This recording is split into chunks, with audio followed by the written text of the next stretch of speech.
तो नमस्कार दोस्तों, कैसे हैं आप सभी। आशा करता हूं आप सब बेहद ही अच्छे होंगे। तो आज हम बात करने वाले हैं मध्य प्रदेश सामान्य ज्ञान के एक महत्वपूर्ण टॉपिक के बारे में। और वो महत्वपूर्ण टॉपिक हमारा कौन सा होने वाला है, एक सेकंड पेन आ जाए, मैं आपको बिल्कुल बता देता हूं। ठीक है, देखो, सबसे महत्वपूर्ण टॉपिक होने वाला है मध्य प्रदेश के वन। मध्य प्रदेश के वन, उनके बारे में हम डिटेल में बात करेंगे। जो सीरीज में 100 क्वेश्चन की सीरीज रहेगी।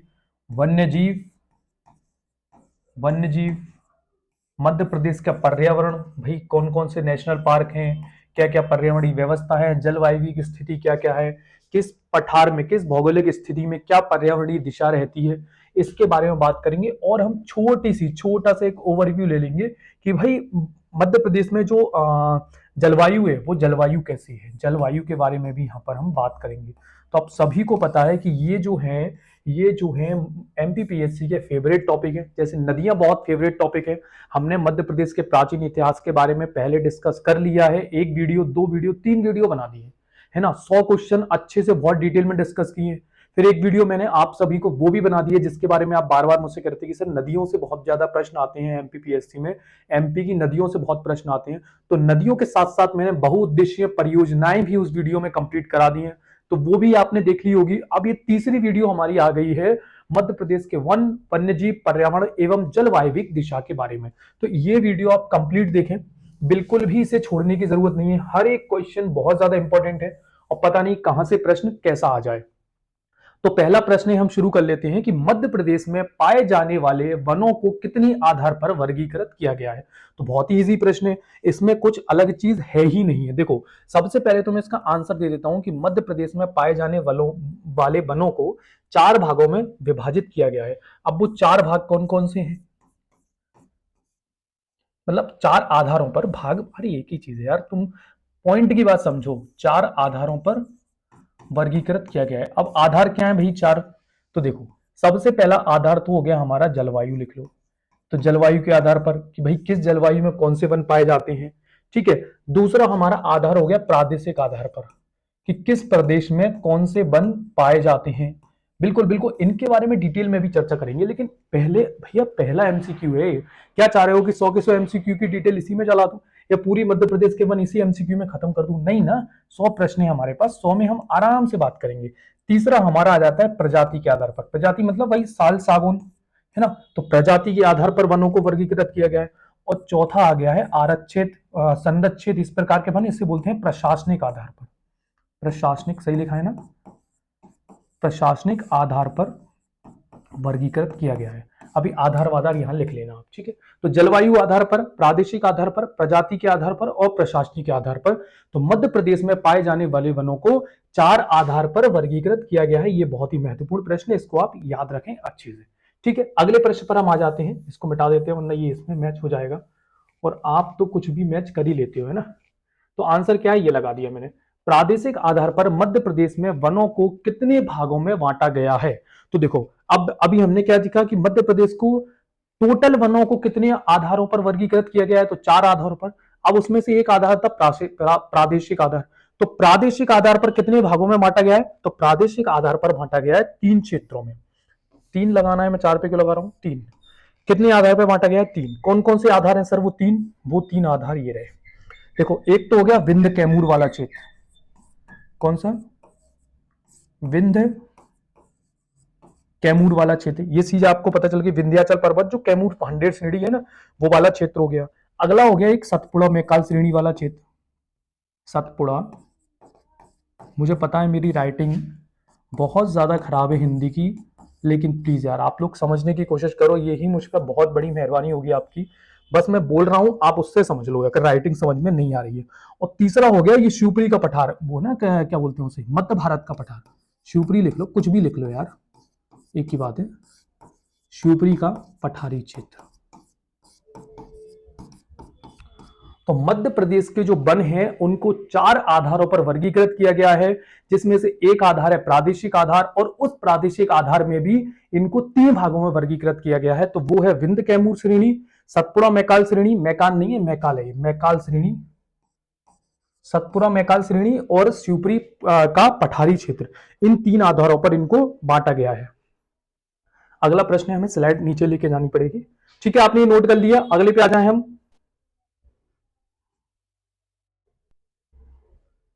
तीसरा प्रश्न है हमारा कि प्रथम वन रिपोर्ट किस वर्ष प्रकाशित हुई। तो बहुत ही अच्छा, बहुत ही शानदार, बहुत ही मजेदार प्रश्न है। प्रथम वन रिपोर्ट जो है प्रकाशित होती है 1980। बताओ, कोई बता रहा है? ये लो मैं बता देता हूं, 1987 में। तो मध्य प्रदेश में प्रथम वन रिपोर्ट जो प्रकाशित होती है वो होती है क्या नाम है इसको, 1987 में। अब देखो, मुझे एक बात बताओ, भारतीय वन सर्वेक्षण का संस्थान कहां पर है? तो ये रिपोर्ट, अरे भाई, क्योंकि ये रिपोर्ट तो वही जारी करता है ना, कौन करता है?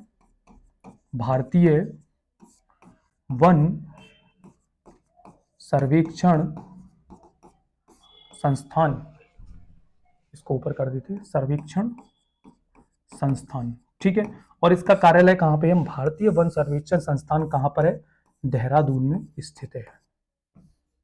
देहरादून, समझ रहे हैं ना भाई? समझ लो यार, राइटिंग वाइटिंग में मत जाया करो, मैं आपसे भी बोल रहा हूं। देहरादून में स्थित है। और ये कितने वर्षों में रिपोर्ट जारी करती है? देखो, फैक्ट जैसे ही याद आते हैं मैं आपको पूरी बताने की कोशिश करता हूं, पूरी बताने की कोशिश करता हूं। प्रत्येक 2 वर्ष में ये रिपोर्ट जारी होती है। रिपोर्ट जारी होती है। ठीक है, ये चीज समझ आ गई। 1987 में वन रिपोर्ट प्रकाशित की गई थी। प्रत्येक 2 वर्ष में ये रिपोर्ट जारी होती है और भारतीय वन सर्वेक्षण संस्थान द्वारा जारी की जाती है। और भारतीय वन सर्वेक्षण संस्थान के द्वारा जारी की जाती है। और ये भारतीय वन सर्वेक्षण संस्थान कहां पर है? ये देहरादून में स्थित है। ठीक है, प्रश्न सही हो गया, क्लियर हो गया। डिटेल में बात कर रहे हैं यार, सोचो कितनी चीजें अपन यहाँ पे कवर कर रहे हैं। अगला प्रश्न हमारा आ जाता है, कहां गया भाई? ये रहा पेन।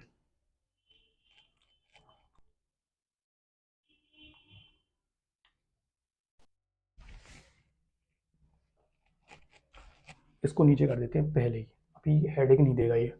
वर्ष 2021 में जारी हुई वन रिपोर्ट का क्रम है। जो हाल ही में 2021 में जो वन रिपोर्ट जारी हुई है, फॉरेस्ट रिपोर्ट जारी हुई है, वो कौन से नंबर की फॉरेस्ट रिपोर्ट है? हमसे ये प्रश्न ये जानना चाह रहा है, क्रम जानना चाह रहा है भाई, किस नंबर की है? तो ये 17th नंबर की है। अब 17th किस में दिया है ऑप्शन में? आप लगा लो, सी पर दिया है सी लगा लो, बी पे दिया हो तो बी लगा देते। हमें आंसर आने से मतलब है, और हमें इस दुनिया की किसी भी चीज से फिलहाल कोई मतलब नहीं है।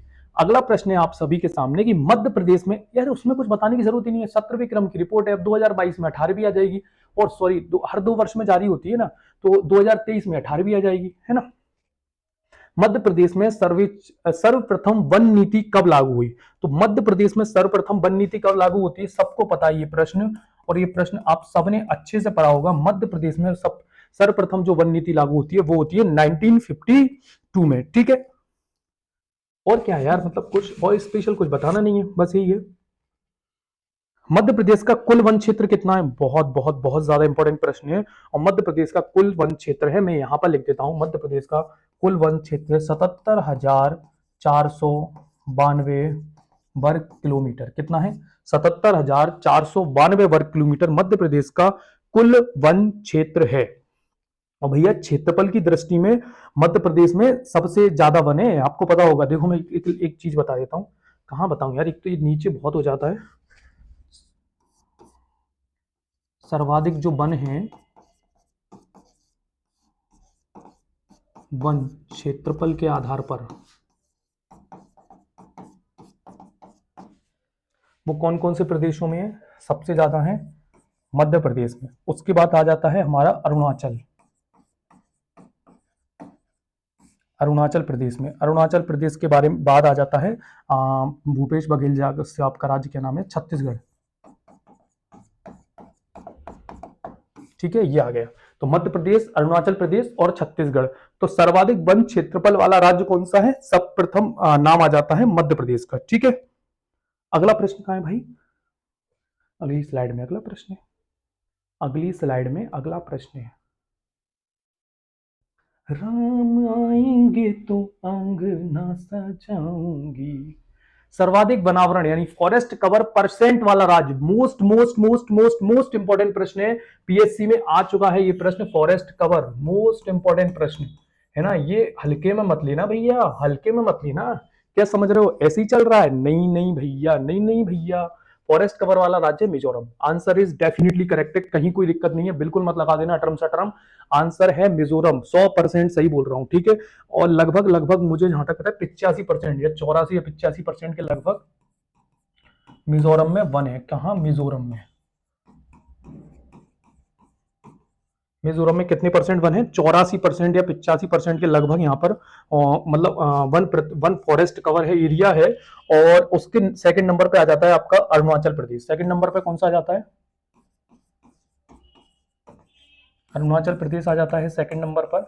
और वहां लगभग 80% के लगभग 80% या 79 या 80 ऐसे मान के चलो, 79 या 80% जो है फॉरेस्ट कवर है। फर्स्ट पे कौन सा आ जाता है? मिजोरम आ जाता है। सेकंड पे हमारा अरुणाचल प्रदेश आ जाता है, ठीक है, फॉरेस्ट कवर में। अगला है हमारा मध्य प्रदेश का सर्वाधिक वन क्षेत्र वाला राज्य कौन सा है? नहीं नहीं, सर्वाधिक राज्य का पूछ रहा है भाई, मध्य प्रदेश का सर्वाधिक वन क्षेत्र वाला जिला कौन सा है? तो देखो मध्य प्रदेश का सर्वाधिक वन क्षेत्र वाला जिला तो सबको पता है, आपको बालाघाट है। बालाघाट मध्य प्रदेश का सर्वाधिक वन क्षेत्र वाला राज्य है। और इसमें बालाघाट के बाद नंबर आता है छिंदवाड़ा का। तो पहले नंबर पर कौन सा है? बालाघाट है। फिर आ जाता है छिंदवाड़ा, कमलनाथ जी का गढ़ है ये। यहाँ पर एग्रो कॉम्प्लेक्स भी है। और मध्य प्रदेश के बालाघाट में भारवेली मैग्नीज की खदान है। ये चीज मैं आपको कल परसों नरसों 3 दिन से डेली बता रहा हूँ, आगे बताने की कोई संभावना नहीं है। तीसरे नंबर पर बैतूल आ जाता है। और चौथे पे जहां तक मुझे याद है श्योपुर आ जाता है, ये अलग है, ठीक है, ये ध्यान रखना। बालाघाट पहले नंबर पे आ जाता है वन क्षेत्र के आधार पर। दूसरे नंबर पर छिंदवाड़ा आ जाता है। तीसरे नंबर पर बैतूल आ जाता है। और चौथे नंबर पर श्योपुर आ जाता है, जहां पर अभी हाल ही में प्रोजेक्ट वो क्या नाम बोलते हैं यार, 2018 में चालू किया था, क्या नाम है उस प्रोजेक्ट का? अरे यार, टाइगर वगैरह लेके आए ना अभी वहां पे। देखो एकदम रटा हुआ डाला था, लेकिन एकदम टंग स्लिप हो रहा है श्योपुर में। ठीक है, तो यार वो है पालनपुर कूनो, कूनो कूनो नेशनल पार्क है ना। यहाँ पर जो चीते वगैरह भी हाल ही में बसाए गए हैं। अगला प्रश्न आप सभी के सामने। अगले प्रश्न के लिए हमें अगली स्लाइड पर जाना ही होगा, क्योंकि अगली स्लाइड हमें हमारा प्रश्न इसमें नहीं दिख रहा है, ठीक है। अगली स्लाइड पर हम आते हैं। अगला प्रश्न हमारा है,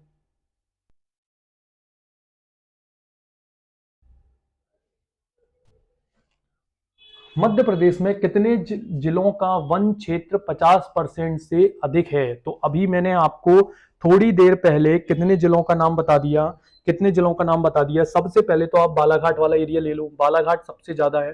तो वन क्षेत्र 50%, मतलब उस जिले का जो टोटल क्षेत्रफल है, उस जिले का जो टोटल क्षेत्रफल है वो 50% वन वन है। मतलब 50% जो एरिया है वहां पर जंगल ही जंगल है। तो फॉरेस्ट बालाघाट तो है ही है। और बालाघाट, और लेकिन अगर आप बात करो तो श्योपुर वाला क्षेत्र भी इसमें आ जाता है। कौन कौन सा आ जाता है? बालाघाट और श्योपुर, यानी कि आंसर हो गया 2। तो 2 ऐसे क्षेत्र हैं, बालाघाट और श्योपुर दोनों एरिया हैं जिनका जो फॉरेस्ट कवर है वो 50% से ऊपर है, ठीक है। क्या है? 50% से ऊपर है, ठीक है। अगले प्रश्न पर हम आ जाते हैं। है यार, मतलब बालाघाट में अच्छे खासे, मतलब इसीलिए तो फर्स्ट नंबर पर है, आप खुद ही देख लो, ऐसे ही थोड़ी ना है भाई। कितने कितने पेज छोड़ छोड़ के स्लाइड बनाई है यार। कहाँ है भैया? क्वेश्चन वोश्चन है कि नहीं है?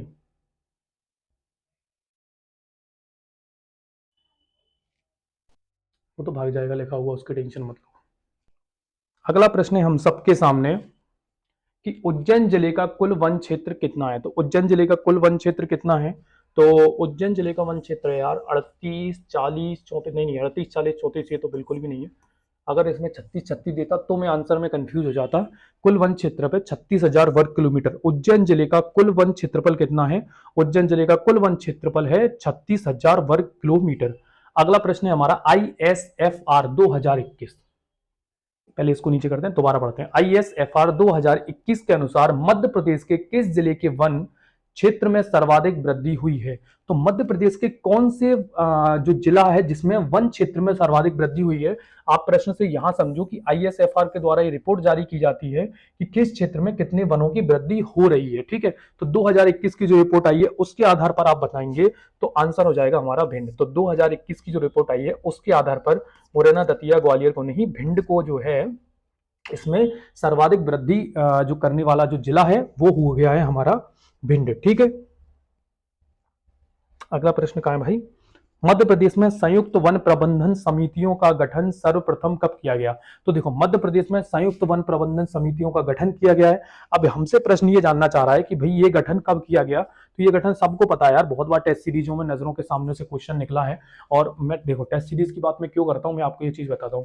क्योंकि मैं ना जी मतलब अच्छी मतलब यार, ये सोच के चलो कि मैं ऐसे जो टॉपिक हैं जो पेपर में बहुत ज्यादा आने की संभावना है, जैसे नदियों वाला, तो टॉपिक तो पढ़ ही लिया अपन ने, टॉपिक पढ़ लिया अच्छे से, मैप वगैरह से भी पढ़ लिया, उसको अच्छे से डिटेल में पढ़ लिया। लेकिन कम से कम उसके फिर 300-400 एमसीक्यू लगा लेता हूँ। उसके क्या होता है कि एक एक प्रश्न भी, जो भी जरा सा भी प्रश्न बन सकता है ना, वो भी बनने की संभावनाएं आपके सामने ही आ जाती हैं।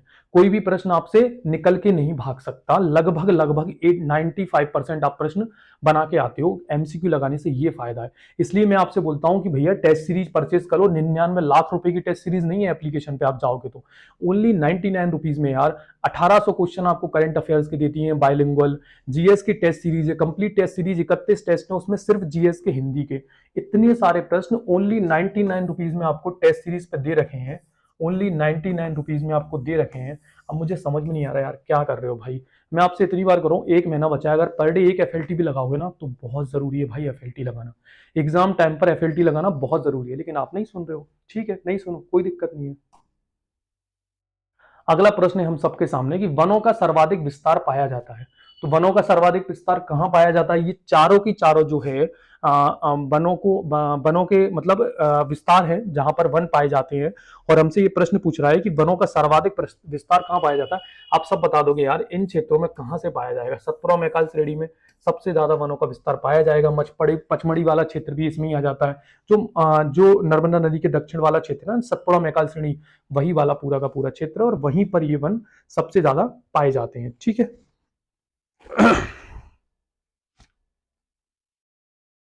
अगला प्रश्न क्या है? मध्य प्रदेश में सागौन के, अरे भैया आओ आओ आओ, ऐसा प्रश्न तो मैं सुनना ही चाह रहा था। ये पीएससी प्रीवियस ईयर का पेपर है। MP PSC previous year question है, और अगर आप इसे अगर हल्के में ले रहे हो, इसका मतलब ये है कि आपने प्रीवियस ईयर क्वेश्चन पढ़े ही नहीं है। तो मध्य प्रदेश में सागौन के वृक्षों का प्रतिशत कितना है? सागौन के वृक्षों का प्रतिशत कितना है?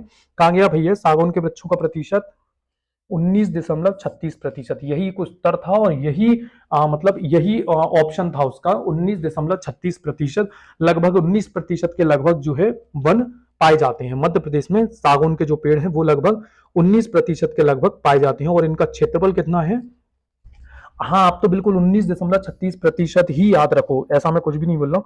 और अगर मान के चलो क्षेत्रफल में आ जाए तो भाई कितने क्षेत्रफल पाए जाते हैं? ये तो हो गया परसेंट वाइज, ये तो हो गया परसेंट वाइज। लेकिन अगर क्षेत्रफल पूछ ले तो,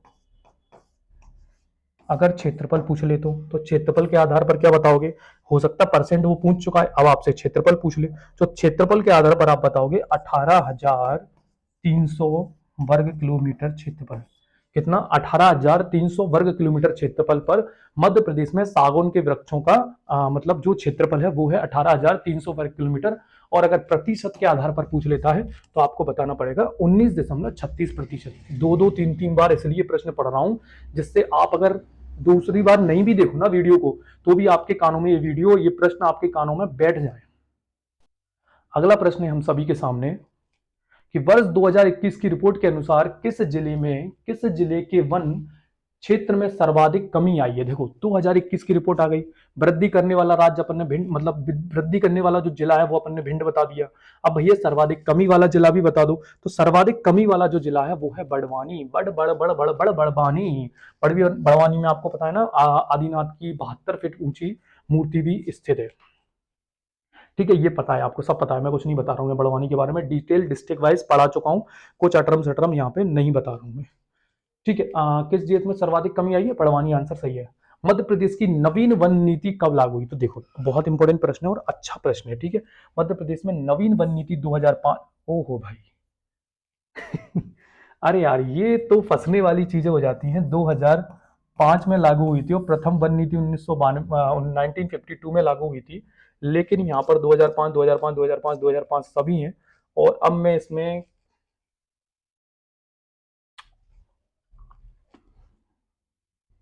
मई तो नहीं है, इसको तो एलिमिनेट कर दो, मई नहीं है। अप्रैल मई जून, इसका फर्स्ट आंसर होगा 4 अप्रैल 2005 को। 4 अप्रैल 2005 को मध्य प्रदेश में नवीन वन नीति लागू हुई। कब लागू होती है? 4 अप्रैल 2005 को मध्य प्रदेश में नवीन वन नीति लागू होती है। ऐसे प्रश्न आ जाते हैं ना, फंस जाते हैं अपन, बहुत बड़े एकदम अपने आप को शहंशाह समझ रहे हैं, क्या हमने तो याद कर लिया वन नीति, नवीन वन नीति 2005 में लागू हुई, लेकिन शहंशाह यहाँ पर धाराशाही हो गए हो गए ना, शहंशाह यहाँ पर धाराशाही हो गए। मध्य प्रदेश का सबसे बड़ा वन व्रत कौन सा है? तो मध्य प्रदेश का सबसे बड़ा वन व्रत कौन सा है? बहुत इजी प्रश्न है, खंडवा वन व्रत मध्य प्रदेश का सबसे बड़ा वन व्रत है। और मध्य प्रदेश में कुल कितने वन व्रत हैं? तो मध्य प्रदेश में कुल वन व्रत कितने हैं? कुल 16 वन व्रत है ना। कितने वन व्रत है कुल? मध्य प्रदेश में 16 वन व्रत है। और सबसे बड़ा वन व्रत कौन सा है? ये लो यहां लिखो कि सबसे बड़ा वन व्रत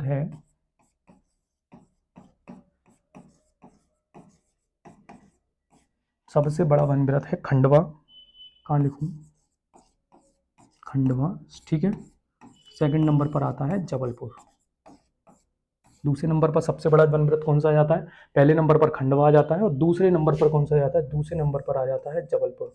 दूसरे नंबर पर कौन सा आ जाता है? दूसरे नंबर पर आ जाता है जबलपुर। और सबसे छोटा कौन सा है? सबसे छोटा कौन सा है?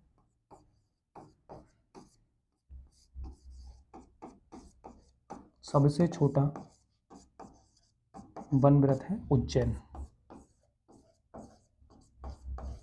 उज्जैन वन व्रत सबसे छोटा वन व्रत है। सबसे बड़ा है खंडवा वन व्रत और जबलपुर, और सबसे छोटा वन व्रत है उज्जैन। और कुल कितने वन व्रत हैं? 16 वन व्रत हैं। सबसे बड़ा वन व्रत खंडवा। ये चीज आपको बता दी है। ऐसे प्रश्न सॉल्व किया करो, मजा आएगा, ठीक है। अगले प्रश्न पर हम आ जाते हैं। हमारा मध्य प्रदेश में वन मंडल कितने हैं? मध्य प्रदेश में वन मंडल कितने हैं? अब देखो, वन व्रत तो बता दिए, सोचल टोटल वन व्रत कितने हैं मध्य प्रदेश में? मध्य प्रदेश में टोटल जो वन व्रत हैं, क्या बताया मैंने अभी आपको? वन व्रत ही बताया ना कि वन मंडल, वन व्रत ही। मध्य प्रदेश में टोटल 16 वन व्रत हैं, लेकिन यहां पर प्रश्न हमसे पूछ रहा है कि टोटल वन मंडल कितने हैं। तो टोटल वन मंडल है 62, 63, 63। मध्य प्रदेश में टोटल जो वन मंडल है वो है 63। कितने वन मंडल है? टोटल वन मंडल है 63। और सबसे बड़ा वन मंडल कौन सा है? सबसे बड़ा वन मंडल कौन सा है? बड़ा वन मंडल, मंडल से हो गया मंडला, तो सबसे बड़ा वन मंडल है मंडला, मंडला, ठीक है। और सबसे छोटा कौन सा है? तो वही है यार, सबसे छोटा तो आपको अभी मैंने थोड़ी देर पहले बता दिया है, उज्जैन, ठीक है। अगला प्रश्न है कि मध्य प्रदेश में तेंदुपत्ता के राष्ट्रीयकरण का वर्ष क्या है? बहुत इंपॉर्टेंट प्रश्न है, बहुत ही शानदार प्रश्न है। 1964 में मध्य प्रदेश में तेंदुपत्ता का जो है राष्ट्रीयकरण हुआ था। आप अच्छा मुझे एक बात बताओ कि बांस का राष्ट्रीयकरण कब हुआ? तेंदुपत्ता का तो मैंने बता दिया, बांस का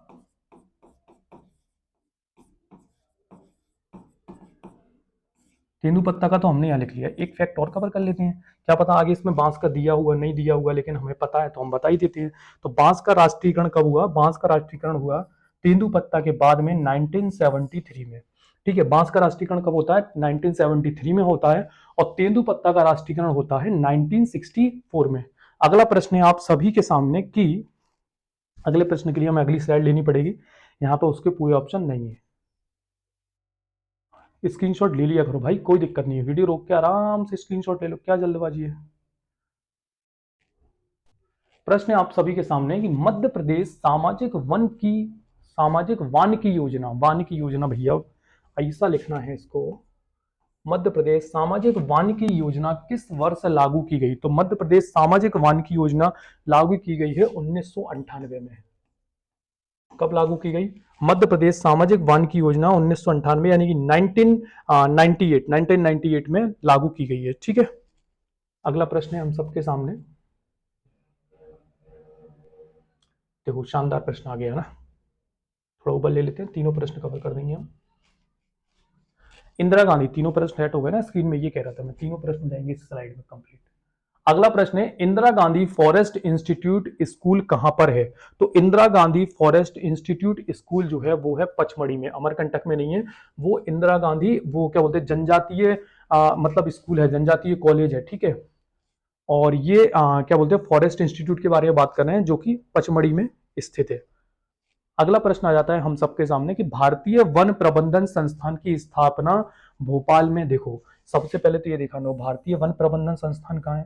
भारतीय वन प्रबंधन संस्थान है भोपाल में। वो सर्वेक्षण था देहरादून में। ध्यान रखो भैया, ऐसे मत भूलो, ऐसे मत भूलो मेरे लाला, ऐसे मत भूलो मेरे भैया, मेरे दोस्तों, मेरे मित्रों, ऐसे मत भूलो, अच्छे से याद करो प्रश्न को। वो सर्वेक्षण की बात थी जो देहरादून में था, ठीक है। यहां पर भारतीय वन प्रबंधन संस्थान की बात हो रही है जो कि भोपाल में स्थित है। कौन सा? भोपाल में स्थित है। और स्थापना होती है जब भारत भवन की स्थापना होती है, यानी कि 1992 में जब कुक्कुट विकास निगम की स्थापना होती है। कुक्कुट विकास निगम भी 1982 में स्थापित हुआ। मध्य प्रदेश में भारत भवन भी 1982 में स्थापित हुआ और भारतीय वन प्रबंधन संस्थान भी 1982 में स्थापित हुआ। ठीक है, कहां पर है? भोपाल में स्थित है। अगले प्रश्न पर हम आ जाते हैं और अगला प्रश्न है हमारा कि इसरो द्वारा कार्बन ISRO यानी इसरो के द्वारा कार्बन फ्लक्स टावर स्थापित किया गया है। कौन सा टावर भी है? कौन सा tower? Carbon flux tower ISRO के द्वारा स्थापित क्या किया गया है? यार ये तो कार्बन की बात हो रही है। देखो कार्बन की बात हो रही है तो बैतूल जिला लगा दो, बैतूल जिला। कार्बन, अरे यार देखो यार, बैतूल जिले में आप देखोगे ना बहुत ज्यादा ऐसा। सबसे पहली बात तो देखो ग्रेफाइट उत्पादक जिला है। और अगर इस तरह का कुछ आ जाता है ना, कोल या फिर और वो ऐसा कार्बन उत्पादक वाला जिला, तो ना अगर शेड्यूल वाला एरिया ना दिया हो तो इन ऑप्शन से आप एलिमिनेट कर सकते हो। शेड्यूल वाला एरिया दिया है लेकिन शेड्यूल में ये नहीं है स्थापित, क्योंकि इसका आंसर मुझे पता था, मैंने इसके बारे में पढ़ रखा है। कार्बन फ्लक्स टावर जो है बैतूल जिले में स्थापित किया गया है। मैंने पढ़ रखा था इसका, मैंने पढ़ रखा था इसलिए मुझे पता है। दो टावर लगाए गए हैं, एक लगाया गया है बैतूल जिले में और दूसरा लगाया गया मंडला में। कितने टावर लगाए गए हैं? दो टावर लगाए गए हैं। एक लगाया गया है बैतूल जिले में और एक लगाया गया है मंडला जिले में। ठीक है, कहाँ लगाया गया? एक बैतूल जिले में लगाया गया है और एक मंडला जिले में। मुझे पता था यार इसका आंसर, इसलिए मैंने इजी बता दिया। हो सकता है आपको नहीं पता हो, लेकिन अगर इस बार पढ़ोगे तो अच्छे से पता चल जाएगा, अगली बार आप भी लगा दोगे। तो स्क्रीनशॉट ले लिया। अगला प्रश्न आ जाए हम लोग। अगला प्रश्न है कि फॉरेस्ट ट्रेनिंग महाविद्यालय, कौन सा ट्रेनिंग महाविद्यालय? फॉरेस्ट ट्रेनिंग महाविद्यालय मध्य प्रदेश में स्थित है, बालाघाट जिले में स्थित है। कहीं बताने की जरूरत नहीं है, सबको आपको भी पता है। मैं कुछ यहाँ पे अलग से नहीं लेके आ गया हूं। तो भैया दो ट्रेनिंग फॉरेस्ट ट्रेनिंग इंस्टीट्यूट है, मतलब महाविद्यालय है। कितने हैं? दो है।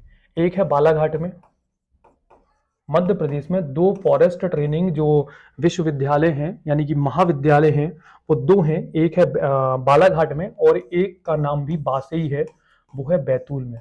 और ये भैया एक साल बाद ही बन गया बैतूल में, यानी कि 1980 में बन गया बैतूल में और 1979 में बना बालाघाट में। कब बना? 1979 में बना बालाघाट में और 1980 में बन गया बैतूल में। फॉरेस्ट ट्रेनिंग महाविद्यालय की बात यहाँ पर हो रही है। अगला प्रश्न है कि मध्य प्रदेश राज्य वन अनुसंधान संस्थान की स्थापना की गई। तो मध्य प्रदेश राज्य वन अनुसंधान संस्थान कहां पर है? पहले तो आप ये बता दो, मुझे बताने की जरूरत नहीं है, आप सभी को इसका आंसर पता है कि मध्य प्रदेश में वन अनुसंधान संस्थान कहां पर है। वो जबलपुर में स्थित है और इसकी स्थापना की गई थी सर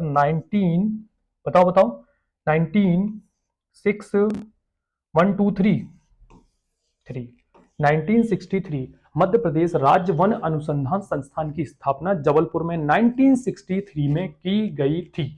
ठीक है, समझ आ गया। अगले प्रश्न पर आ जाएं। ठीक है सर, आ जाओ। बताओ, मैं खुद ही क्वेश्चन पूछ रहा हूं, खुद ही आंसर दे रहा हूं। ठीक है, आ जाएंगे ना तीनों प्रश्न? आ जाएंगे, देख रहा है ना सही से। राज्य वन विकास निगम की स्थापना भोपाल में कब की गई? तो राज्य वन विकास निगम की स्थापना भोपाल में की जाती है। और कब की जाती है इसका प्रश्न है। भोपाल में की जाती है और 1975 में की गई दोस्तों। कब की गई? 1975 में राज्य वन विकास निगम की स्थापना भोपाल। अरे यार ये क्या गड़बड़ नौटंकी है, ये तो लगा दो, हटा दो दोनों। मध्य प्रदेश में राज्य वन विकास निगम की स्थापना, वन का विकास, कटु कटु, अक्टूबर 1975 में की गई। ठीक है, 31 अपने को नहीं पता। अक्टूबर 1975 में राज्य वन विकास निगम की स्थापना भोपाल में की गई थी। ठीक है, अगला प्रश्न आ जाता है हमारा। देखो 27-28 प्रश्न हो गए भैया अपने, है ना। बस अपन 100 करेंगे कंप्लीट, टेंशन मत लो इस बार। टेक्टोन ग्रेंडाई किस वृक्ष का वनस्पतिक नाम है? बहुत इजी प्रश्न है, बहुत ही शानदार प्रश्न है। सबको पता है कि मध्य प्रदेश में, अभी थोड़ी देर पहले पता कि 19.36% क्षेत्रफल पर जो है प्रतिशत क्षेत्रफल पर सागौन के वृक्ष पाए जाते हैं। और सागौन का ही जो वनस्पतिक नाम है वो है टेक्टोना ग्रैंडाई, है ना, टेक्टोना ग्रैंडाई। ये अपने को सबको पता है यार, मतलब मध्य प्रदेश के राजकीय पक्षी, राजकीय पशु, इन सब के वैज्ञानिक नाम क्या है, इन सब का वनस्पतिक नाम क्या है, जो पेड़ वगैरह इनके सबके वनस्पतिक नाम होंगे, तो ये सब अपन ने पढ़ रखा है और अपने को अच्छे से पता है इन सब के बारे में। तो टेक्टोन ग्रैंडाई जो है सागौन का वनस्पतिक नाम है। ठीक है। अगला प्रश्न है कि मध्य प्रदेश में कुल कितने फॉरेस्ट गार्ड ट्रेनिंग स्कूल हैं? मध्य प्रदेश में कुल कितने फॉरेस्ट गार्ड ट्रेनिंग इंस्टीट्यूट हैं? तो यार मध्य प्रदेश में फॉरेस्ट गार्ड ट्रेनिंग इंस्टीट्यूट तो मैं सुनो, मेरे को ये नहीं पता ये आंसर क्या होने वाला है, 5-6 यार, लेकिन मुझे याद है, मैं आपको नाम बताता हूँ उनके, काउंट करते जाना। और काउंट करते करते अपन इसको पहले ऊपर फेंक देते हैं, यहाँ पर सही सेट है। काउंट करते जाना और काउंट करते करते यहां पर नंबर आप लगा देना। तो मध्य प्रदेश में फॉरेस्ट गार्ड ट्रेनिंग स्कूल सबसे पहले तो है मध्य प्रदेश का सबसे बड़ा जिला ले लो शिवपुरी। क्या ले लो? शिवपुरी ले लो। फिर ले लो रीवा। रीवा जो सुंदरजा आम जिला है ना, गोविंदगढ़, गोविंदगढ़ वाले एरिया में। गोविंदगढ़ कैसे लिखते हैं? सही लिखा है ना, गोविंदगढ़। ठीक है। एक पहला है, पहला ले लिया शिवपुरी, दूसरा ले लिया रीवा, तीसरा है पचमढ़ी में भी है भैया, forest guard training school Pachmarhi में भी है। एक उमरिया में भी है, उमरिया कमरिया लाख के लिए लाख कारखाना उमरिया में स्थित है। पचमढ़ी, उमरिया। अगला लिखते हैं हम अमरकंट, बैतूल अमरकंटक, बैतूल अमरकंटक।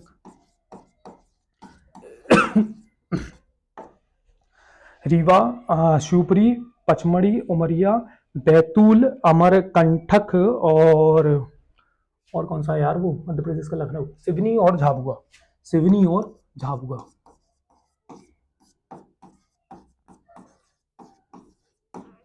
मध्य प्रदेश में यहां पर फॉरेस्ट गार्ड ट्रेनिंग स्कूल स्थित है। कौन सा? शिवपुरी, रीवा, पचमढ़ी, उमरिया, अमरकंटक, बैतूल, झाबुआ, सिवनी। कितने हो गए भैया ये? 1 2 3 4 5 6 7 8, लगा लो कहां पर है 8, ये लो। प्रश्न ऐसे करो कि आनंद आ जाए और आनंद ऐसा आ जाए कि प्रश्न सही हो जाए, है ना। हमको रटना नहीं है भैया, रटना नहीं है, हमको पता होना चाहिए कि मध्य प्रदेश में फॉरेस्ट गार्ड ट्रेनिंग स्कूल किस किस जिले में स्थित है। तो शिवपुरी जो मध्य प्रदेश का सबसे बड़ा जिला है, सबसे पहले तो वहां पे आ जाओ। फिर आ गया रीवा गोविंदगढ़ जो सुंदरजा आमबालागढ़ है। फिर आ गया पचमढ़ी, फिर आ गया उमरिया, फिर आ गया अमरकंटक, फिर आ गया झाबुआ, फिर आ गया बैतूल, फिर आ गया सिवनी। तो यहाँ पर 8 जगह हो गई हैं। लिख लो यार, गिन लो, तुम ही गिन लो। अगर 15 हो गई है तो 15 टिक लगा दो, 8 ही हुई है ना तो 8 लगा दो टिक। अगले प्रश्न पे आ जाते हैं हम। मध्य, एक सेकंड सेट हो जाए प्रश्न फिर बोलते हैं।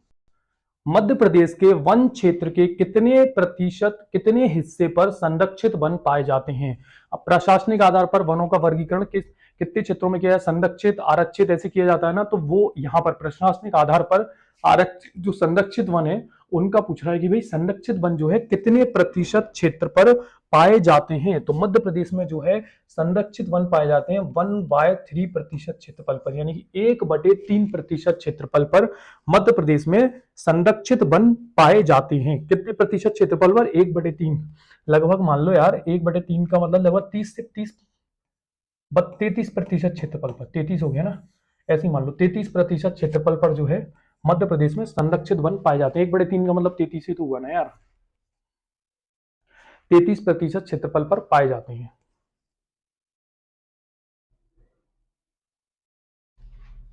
अगला प्रश्न क्या है भैया? चरण पादुका। अच्छा, चरण पादुका योजना का प्रारंभ कब किया गया?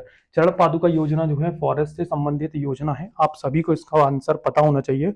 और ये मध्य प्रदेश के किस जिले में मतलब ये योजना लागू की गई थी? मतलब इसमें अभी की गई थी ना, अभी की तो बात है यार, 2017-18 की, सिंगरौली जिले में लागू की गई थी इस योजना को। और किस लिए कि भैया जो तेंदुपत्ता काटने वाले जो लोग हैं, है ना, जो चरण पादुका मतलब होता है चप्पल, मतलब स्लीपर, चप्पल लिखो यार, स्लीपर विलीपर नहीं, चप्पल वितरण की गई थी एकदम। रेड चीप मेड चीप का जूता वूता नहीं दिया था, अरे कछु भी बोला यार, ऐसे चप्पल वप्पल दी गई थी। और भैया बोला गया था कि महाराज ऐसा है जो जूते वूते चप्पल वप्पल पहन के रहो, है ना। जूते भी लिख लो तुम तो बढ़िया, एडिडास रीबॉक के लिख लो। जूते वूते मतलब दिए गए थे किनको? जो तेंदुपत्ता, तेंदुपत्ता जो संग्रहण करने हैं ना लोग, जो आदिवासी लोग हैं वहां के, ये जंगलों में जाके तेंदुपत्ता नाम की छेलिया नाम का एक छोटा सा पेड़ होता है, बहुत बड़ा पेड़ नहीं होता तेंदुपत्ते का, छोटा सा पेड़ होता है, वहां से उसको मतलब तोड़ते हैं और उसको बोरी में भर भर के इकट्ठा करते हैं। तो तेंदुपत्ता का संग्रहण करता जो लोग थे उनको चप्पल जूते वितरित किए गए थे। इससे जो है चरण पादुका योजना संबंधित है। और ये 2008 में आई थी ये योजना। कब आई थी? 2008 में आई थी ये योजना। और ये मध्य प्रदेश के कहाँ से प्रारंभ की गई थी? सिंगरौली वाले क्षेत्र से। ये चीज तो मैंने आपको अभी थोड़ी देर पहले खुद ही बता दी, पहले सिंगरौली वाले क्षेत्र से प्रारंभ की गई थी। ठीक है, अगला प्रश्न है हमारा। टाइम भी देखो है, हमारा प्रश्न कंप्लीट हो गया, जल्दी से आगे बढ़ो, फालतू में वीडियो क्यों लंबी करनी है? ये नंबर का लिख रहा है, चलो छोड़ो आगे बढ़ो। बांस का सरकारी शोरूम स्थापित किया गया। तो बांस का सरकारी शोरूम कहां पर स्थापित किया गया है? बांस का सरकारी शोरूम स्थापित किया गया है इंदौर जिले में है भैया, यहीं पे है, इंदौर जिले में स्थापित किया गया है बांस का सरकारी शोरूम। और पता होगा आपको, अपन कहाँ जाते हैं यार, अपन यहाँ से जो जीपीओ वाला एरिया है ना, जीपीओ वाले एरिया से जो अपन भंवरकुआ के लिए जाते हैं, तो बीच में एक चौराहा पड़ता है जिसे बोलते हैं नौलखा। नौलखा पड़ता है ना, तो नौलखा वाले चौराहे पर ही जो है एक बढ़िया सा शोरूम वोरूम बना हुआ है, जो कि बांस का सरकारी शोरूम है। ठीक है, पता है ना आपको ये चीज? नहीं पता तो कोई अच्छी बात, नहीं पता तो भी अच्छी बात है, पता है तो भी अच्छी बात है, क्योंकि अब से उससे कोई फर्क नहीं पड़ता, क्योंकि मैंने आपको यहाँ बता दिया है। तो दोनों ही लोग, अब जिनको पता है उनके लिए भी अच्छा है, और जिनको नहीं पता उनको पता चल गया। अगला प्रश्न है हम सबके सामने कि जबलपुर में लाख कीट संरक्षण केंद्र किस वर्ष स्थापित किया गया? जबलपुर में लाख कीट संरक्षण केंद्र किस वर्ष स्थापित किया गया? ये 17 में किया गया यार, 2017 में किया गया, हाँ कंफर्म, 2017 में लाख कीट संरक्षण केंद्र जो है जबलपुर में है। और जबलपुर में कब स्थापित किया गया? 2017 में स्थापित किया गया। अगला प्रश्न है कि मध्य प्रदेश लघु वनोपज प्रसंस्करण एवं अनुसंधान केंद्र कहां स्थापित किया गया है? मोस्ट इंपोर्टेंट प्रश्न है, मोस्ट इंपोर्टेंट प्रश्न। और ये किया गया है, आपको पता होगा, बरखेड़ा भोपाल में। लघु वनोपज प्रसंस्करण जो अनुसंधान केंद्र है वो बरखेड़ी, बरखेड़ी नामक एक जगह है, बरखेड़ी नामक एक जगह है, वहां पर भोपाल में किया गया है। और ये आपको पता होना चाहिए, ये इसलिए पता होना चाहिए क्योंकि ये बहुत इंपॉर्टेंट प्रश्न है। आप सभी को नहीं लग रहा होगा पढ़ने से, लेकिन जब प्रश्न पेपर में आएगा ना तो इंपॉर्टेंट हो जाएगा। मध्य प्रदेश लघु वनोपज प्रसंस्करण एवं अनुसंधान केंद्र भोपाल में बरखेड़ी नामक जगह पर स्थित है। अगला प्रश्न है हमारा, मध्य प्रदेश के किस जिले से 1.6 अरब वर्ष यानी कि 1.6 अरब वर्ष पुराने शैवाल के जीवाश्म प्राप्त हुए हैं? तो मध्य प्रदेश के किस जिले से प्राप्त हुए हैं भैया शैवाल के जीवाश्म? तो पता है अपने को, जो अरब बरब नहीं पता अपने को, सही होगा भैया, ऐसा नहीं है गलत होगा, लेकिन शैवाल के जीवाश्म पता है अपने को कहां से प्राप्त हुए हैं। तो अभी हाल ही में सतना जिले से मध्य प्रदेश में शैवाल के जो जीवाश्म है वो प्राप्त हुए हैं, मतलब वहां से हुए हैं यार। सतना में एक वो है ना यार, मतलब बालाजी का जो टेम्पल है यार, जहाँ से वो राम भद्राचार्य जी की जो वो है, मतलब पीठ है, क्या नाम है वहां पे? चित्रकूट नामक जगह पर, चित्रकूट, चित्रकूट नामक जगह पर ये जो शैवाल है वो मिले हैं। ठीक है, मध्य प्रदेश में पर्यावरण नियोजन एवं समन्वय संगठन की स्थापना कब की गई? अरे भैया बिल्कुल बिल्कुल, चित्रकूट में जो जगत गुरु राम भद्राचार्य जी हैं, राम भद्राचार्य जी, ठीक है, उनकी जो है सालासर बालाजी जो पीठ है, वो सालासर बालाजी, क्या नाम है यार वहाँ का? यार एक तो पता है मेरे को, जो चीज़ें याद होती है ना उन्हीं को भूल जाता हूँ मैं, और जो इंपॉर्टेंट होती है उन्हीं को भूल जाता हूँ। आप बताओ, इतनी फेमस, और मैं गया हूँ वहाँ पर तब याद नहीं आ रहा। तो उनकी वहाँ पर मतलब गद्दी है, मतलब उनका मतलब क्या बोलूँगा उसको, चलो आगे चलो। मध्य प्रदेश में पर्यावरण नियोजन एवं समन्वय संगठन की स्थापना कब की गई? तो देखो, मध्य प्रदेश में पर्यावरण नियोजन एवं समन्वय संगठन की जो स्थापना है वो की गई है मध्य प्रदेश में 1981 में। कहाँ है भैया? जी रहा, पर्यावरण नियोजन एवं समन्वय संगठन की स्थापना 1981 में की गई। और ये की गई भैया 5 जून के दिन ही की गई थी।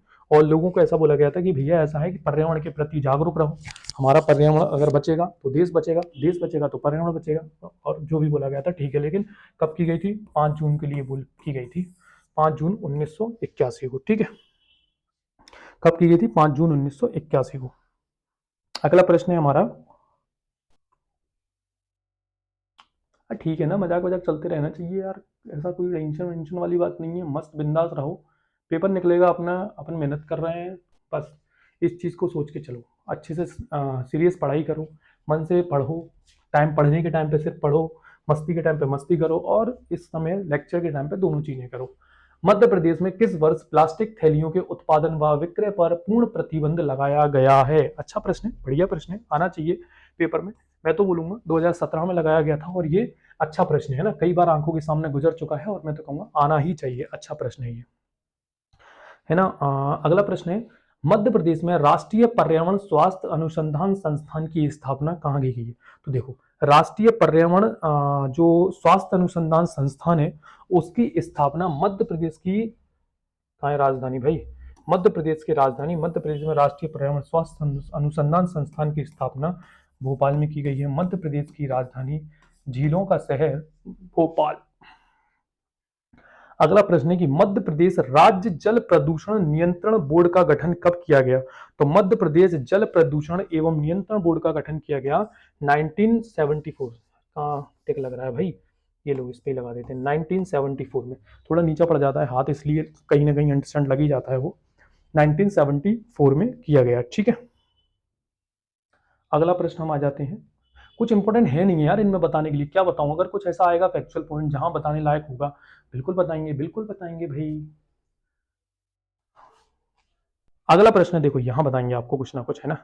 मध्य प्रदेश में टाइगर प्रोजेक्ट की शुरुआत किस नेशनल पार्क से की गई? तो सबसे पहले तो आंसर लगा लो, सबसे पहले तो आंसर लगा लो कि मध्य प्रदेश में टाइगर प्रोजेक्ट की शुरुआत किस राष्ट्रीय उद्यान से की गई थी? तो वो की गई थी हमारे कान्हा किसली, कहाँ है भाई कान्हा किसली, कान्हा किसली जो राष्ट्रीय उद्यान है, वहां से मध्य प्रदेश में टाइगर प्रोजेक्ट की शुरुआत की गई थी। और ये कब की गई थी? तो 1973 में, 1973 से जो टाइगर प्रोजेक्ट है वो शुरू किया गया, और मध्य प्रदेश में ये योजना सर्वप्रथम कान्हा किसली नेशनल पार्क से शुरू की गई थी।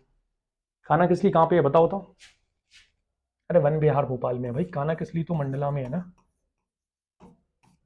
कान्हा किसली मंडला में है। और माधव नेशनल पार्क कहाँ पर है? बोला था ना बताएंगे, माधव नेशनल पार्क कहाँ पर है? शिवपुरी जिले में है। कब बना? 1958 में, ठीक है। और कौन सा? बांधवगढ़ नेशनल पार्क कब बना? बांधवगढ़, ये दोनों इसलिए बता रहा हूँ क्योंकि रिलेट कर रहे हैं, 1968 में बना, ठीक है। और चलो अब बाद में बताएंगे, इतनी स्पेस है यहाँ पे। कान्हा राष्ट्रीय उद्यान का क्षेत्रफल बताया था, देखो देखो भैया, इतना बोला था कि कुछ ना कुछ बताएंगे, 1 2 3 4 फैक्ट बता दिए, आपका जान लोगे। कान्हा राष्ट्रीय उद्यान का क्षेत्रफल कितना है? इंपॉर्टेंट प्रश्न है, लेकिन सबको पता है 940 वर्ग किलोमीटर क्षेत्रफल में कान्हा राष्ट्रीय उद्यान जो है फैला हुआ है, और ये मध्य प्रदेश का प्रथम राष्ट्रीय उद्यान था। कौन सा? मध्य प्रदेश का प्रथम राष्ट्रीय उद्यान है, क्या है? प्रथम राष्ट्रीय उद्यान। और अगर इसके राष्ट्रीय उद्यान की बात करो तो ये बन गया था 1933 में, ठीक है। और अगर अगर मतलब अभ्यारण्य बन गया था भाई 1933 में, क्या बन गया? पहले तो अभ्यारण्य बनेगा ना, तो 19 राष्ट्रीय उद्यान, क्या लिख रहा हूं मैं यार, सही तो बोल रहा हूँ, प्रथम राष्ट्रीय उद्यान है। और राष्ट्रीय उद्यान कब बना था? 1955 में बना था। और अभ्यारण्य कब बना? अभ्यारण्य बना 1933 में, ठीक है, 20 साल पहले। तो पहले अभ्यारण्य बना, फिर राष्ट्रीय उद्यान बना, और यही सीक्वेंस है बनने का, ऐसा नहीं है कि बना दिया, ठीक है। 1955 में राष्ट्रीय उद्यान बना, और मध्य प्रदेश का प्रथम राष्ट्रीय उद्यान है। और कान्हा राष्ट्रीय उद्यान कहाँ पर है ये आपको पता है, मुझे बताने की बिल्कुल भी जरूरत नहीं है, शुभंकर मुभंकर सब पता है आपको, ठीक है। अगला प्रश्न है अपना, मोस्ट इंपोर्टेंट, बहुत अच्छा प्रश्न है, देखो राष्ट्रीय उद्यान भी कवर हो रहे हैं यहाँ पे, देख रहे हो। कबीर चोरा पर्यटन स्थल किस राष्ट्रीय उद्यान में स्थित है? तो कबीर चोरा, कबीर चोरा जो है बा से ले लो बांधवगढ़, बा से ले लो बांधवगढ़, बांधवगढ़ में स्थित है। और अभी मैंने बताया था कि 1968 में बना था, ठीक है। तो कबीर चोरा जो पर्यटन स्थल है, कबीर चोरा पर्यटन स्थल कहां पर स्थित है? तो ये बांधवगढ़ नेशनल पार्क में स्थित है। और उमरिया कमरिया मत करो, उमरिया ही कर लो, मध्य प्रदेश का लाख कारखाना स्थित है उमरिया जिले में, और बांधवगढ़ जो नेशनल पार्क है वो उमरिया जिले में ही स्थित है। और इसके मध्य से एक क्या बोलते हैं, नदी, रिवर भी गुजरती है। रिवर वाला टॉपिक मैंने आपको कंप्लीट पढ़ा दिया है, इसके 100 एमसीक्यू की वीडियो अपलोड हो चुकी है, पहले जाके अच्छे से उसे देख लो। कौन सी रिवर निकलती है? चरणगंगा, इस नेशनल पार्क के बीचों बीच से एक रिवर गुजरती है जिसका नाम है चरणगंगा। चरणगंगा नदी जो है इसके मध्य से, इसके बीचों बीच से गुजरती है। ठीक है, अगले प्रश्न पे आ जाए अपन। स्क्रीनशॉट ले लिया। इंदिरा इंदिरा इंदिरा गांधी, इंदिरा गांधी तेरे राज में देश हुआ बर्बाद, पता नहीं क्या होगा। ऐसे थे ना यार, उस टाइम गाना चलता तो था एक पुराने टाइम पे। इंदिरा गांधी प्रियदर्शनी पार्क किस राष्ट्रीय उद्यान का नाम है? बहुत इंपॉर्टेंट प्रश्न है, बहुत अच्छा प्रश्न है और बहुत ही गजब का प्रश्न है। पेंच राष्ट्रीय उद्यान को इंदिरा गांधी प्रियदर्शनी जो पार्क है उसका उसका नाम जो है, उसका दूसरा नाम जो है पेंच राष्ट्रीय उद्यान है। ठीक है, तो पेंच राष्ट्रीय उद्यान को जो है इंदिरा गांधी प्रियदर्शनी पार्क के नाम से जाना जाता है। ठीक है, इसमें कुछ अलग बनाने की जरूरत नहीं है। और इसकी स्थापना कब की गई थी यार? मैं नहीं बताऊंगा, आप ही बताओ। 1981 या 1983? चलो ऑप्शन दे दिया। 1981 या 1983? बताओ इन दोनों में से कब की गई थी। पन्ना राष्ट्रीय उद्यान की स्थापना किस वर्ष की गई? तो पन्ना राष्ट्रीय उद्यान की स्थापना की गई 1981 में। पन्ना राष्ट्रीय उद्यान की स्थापना कब की गई? पन्ना राष्ट्रीय उद्यान की स्थापना की जाती है 1981 में। ठीक है, और इसको टाइगर रिजर्व कब बनाया गया? ये टाइगर रिजर्व ही तो है भैया। टाइगर रिजर्व बनाया गया था इसको 1993 में। ठीक है, 1993 में इसको टाइगर टाइगर रिजर्व बनाया गया। और पन्ना राष्ट्रीय उद्यान के जो बांधवगढ़ में चरणगंगा नदी गुजरती थी, और पन्ना राष्ट्रीय उद्यान से आप सभी को पता है कि नदी गुजरती है। ठीक है, किन नदी गुजरती है। अगला प्रश्न है कि वर्ष 2000 से पूर्व मध्य प्रदेश का सबसे बड़ा राष्ट्रीय उद्यान कौन सा था? तो वर्ष 2000 से पूर्व मध्य प्रदेश का सबसे बड़ा राष्ट्रीय उद्यान था, क्योंकि वो छत्तीसगढ़ वाली एरिया में नहीं गया था, और उसका नाम है संजय डुगरी नेशनल पार्क। क्या नाम है? संजय डुगरी नेशनल पार्क, जो कि मतलब छत्तीसगढ़ फिर अलग हो गया तो छत्तीसगढ़ वाले एरिया में चला गया। और छत्तीसगढ़ वाले जो एरिया में वो चला गया जो नेशनल पार्क, उसको हम गुरु घासीराम है कि गुरु घासीदास राष्ट्रीय पार्क है, उसके नाम से जानते हैं छत्तीसगढ़ वाले भाग में। और जो मध्य प्रदेश वाले भाग में रह गया उसे अब संजय डोगरी के नाम से जाना जाता है। ठीक है, हाँ यार, मतलब चला गया भाई, मतलब लगभग ये सोच के चलो 50% क्षेत्रफल, 50% जो क्षेत्र है ना वो छत्तीसगढ़ के पास चला गया। और जो छत्तीसगढ़ के पास जो गया है ना 50% क्षेत्रफल, उसे वो बोलते हैं वहां पर गुरु घासीदास। क्या बोलते हैं? गुरु घासी घासी, उसे गुरु घासीदास के नाम से वो लोग जानते हैं। और जो इसकी स्थापना हुई थी वो 1983 में हुई थी। कब हुई थी स्थापना? 1983 में इसकी स्थापना हुई थी। ठीक है, सब पहले ये था क्योंकि 2000 में छत्तीसगढ़ बन गया तो वहां चला गया, बताने की जरूरत नहीं है, आपको इजी समझ में आ रहा है, फालतू में मत पूछो। अगला प्रश्न है हम सबके सामने। सबको पता है ये रेप्टाइल पार्क प्रदेश का एकमात्र रेप्टाइल क्या होता है भाई? ये रेप्टाइल है। मध्य प्रदेश का एकमात्र रेप्टाइल पार्क कहां पर स्थित है? इसको पहले तो सही करो।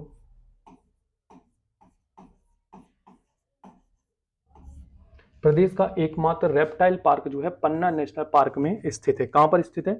प्रदेश का एकमात्र रेप्टाइल पार्क जो है पन्ना नेशनल पार्क में स्थित है। और यहां पर जो है पेकेन नदी बहती है, ये मैंने आपको बता दिया है पहले ही। वर्ष 2021 में यूनेस्को की विश्व धरोहर सूची में शामिल किया गया। तो भैया वर्ष 2021 में यूनेस्को की विश्व धरोहर सूची में किसे शामिल किया गया है? 2021 में किसे शामिल किया गया भैया यूनेस्को की विश्व धरोहर सूची में? एक सेकंड यार, एक सेकंड बता रहा हूं मैं, पढ़ा तो था।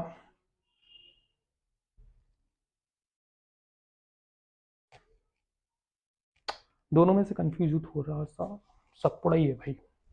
सतपुड़ा नेशनल पार्क को जो है 2021 में यूनेस्को की विश्व धरोहर सूची में शामिल किया गया। सतपुड़ा नेशनल पार्क की स्थापना कब होती है?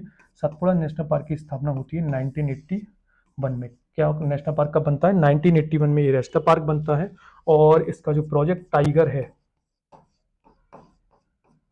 प्रोजेक्ट टाइगर में शामिल होता है 2000 में। कब होता है? 2000 में, यानी कि सन 2000 में इसे प्रोजेक्ट टाइगर में शामिल किया जाता है। ठीक है, अगले प्रश्न पर आ जाते हैं हम अपने पे। पूरी सीरीज कंप्लीट करेंगे, टेंशन मत लो। मध्य प्रदेश का दूसरा सबसे बड़ा नेशनल पार्क कौन सा है? तो देखो मध्य प्रदेश का सबसे बड़ा नेशनल पार्क मैंने आपको बता दिया अभी कान्हा किसली है, लेकिन यहां पर पूछ रहा है कि मध्य प्रदेश का दूसरा सबसे बड़ा नेशनल पार्क कौन सा है। तो मध्य प्रदेश का दूसरा सबसे बड़ा नेशनल पार्क है शिवपुरी जिले में स्थित है माधव नेशनल पार्क। कब बना था? 1958 में बना था। और आपको ध्यान होगा कि जो जॉर्ज कैसल कोठी है, कौन सी कोठी? जॉर्ज कैसल कोठी, है ना। जब जो ब्रिटेन के सम्राट थे जॉर्ज फिफ्थ वो आ रहे थे ना, तो उनके सम्मान में यहाँ पर सिंधिया घराने के जो राजा थे उन्होंने जॉर्ज कैसल की कोठी बनाई थी। ठीक है, जॉर्ज कैसल कोठी यहीं पर स्थित है। और क्या भी इस नेशनल पार्क में, और इस नेशनल पार्क में भैया सांख्य सागर झील है, सांख्य सागर झील है, सांख्य सागर झील है। और इंपॉर्टेंट क्या चीज है इसमें, इस नेशनल पार्क में एक नदी बहती है जिसका नाम है मनिहार नदी। कौन सी नदी बहती है? मनिहार नदी।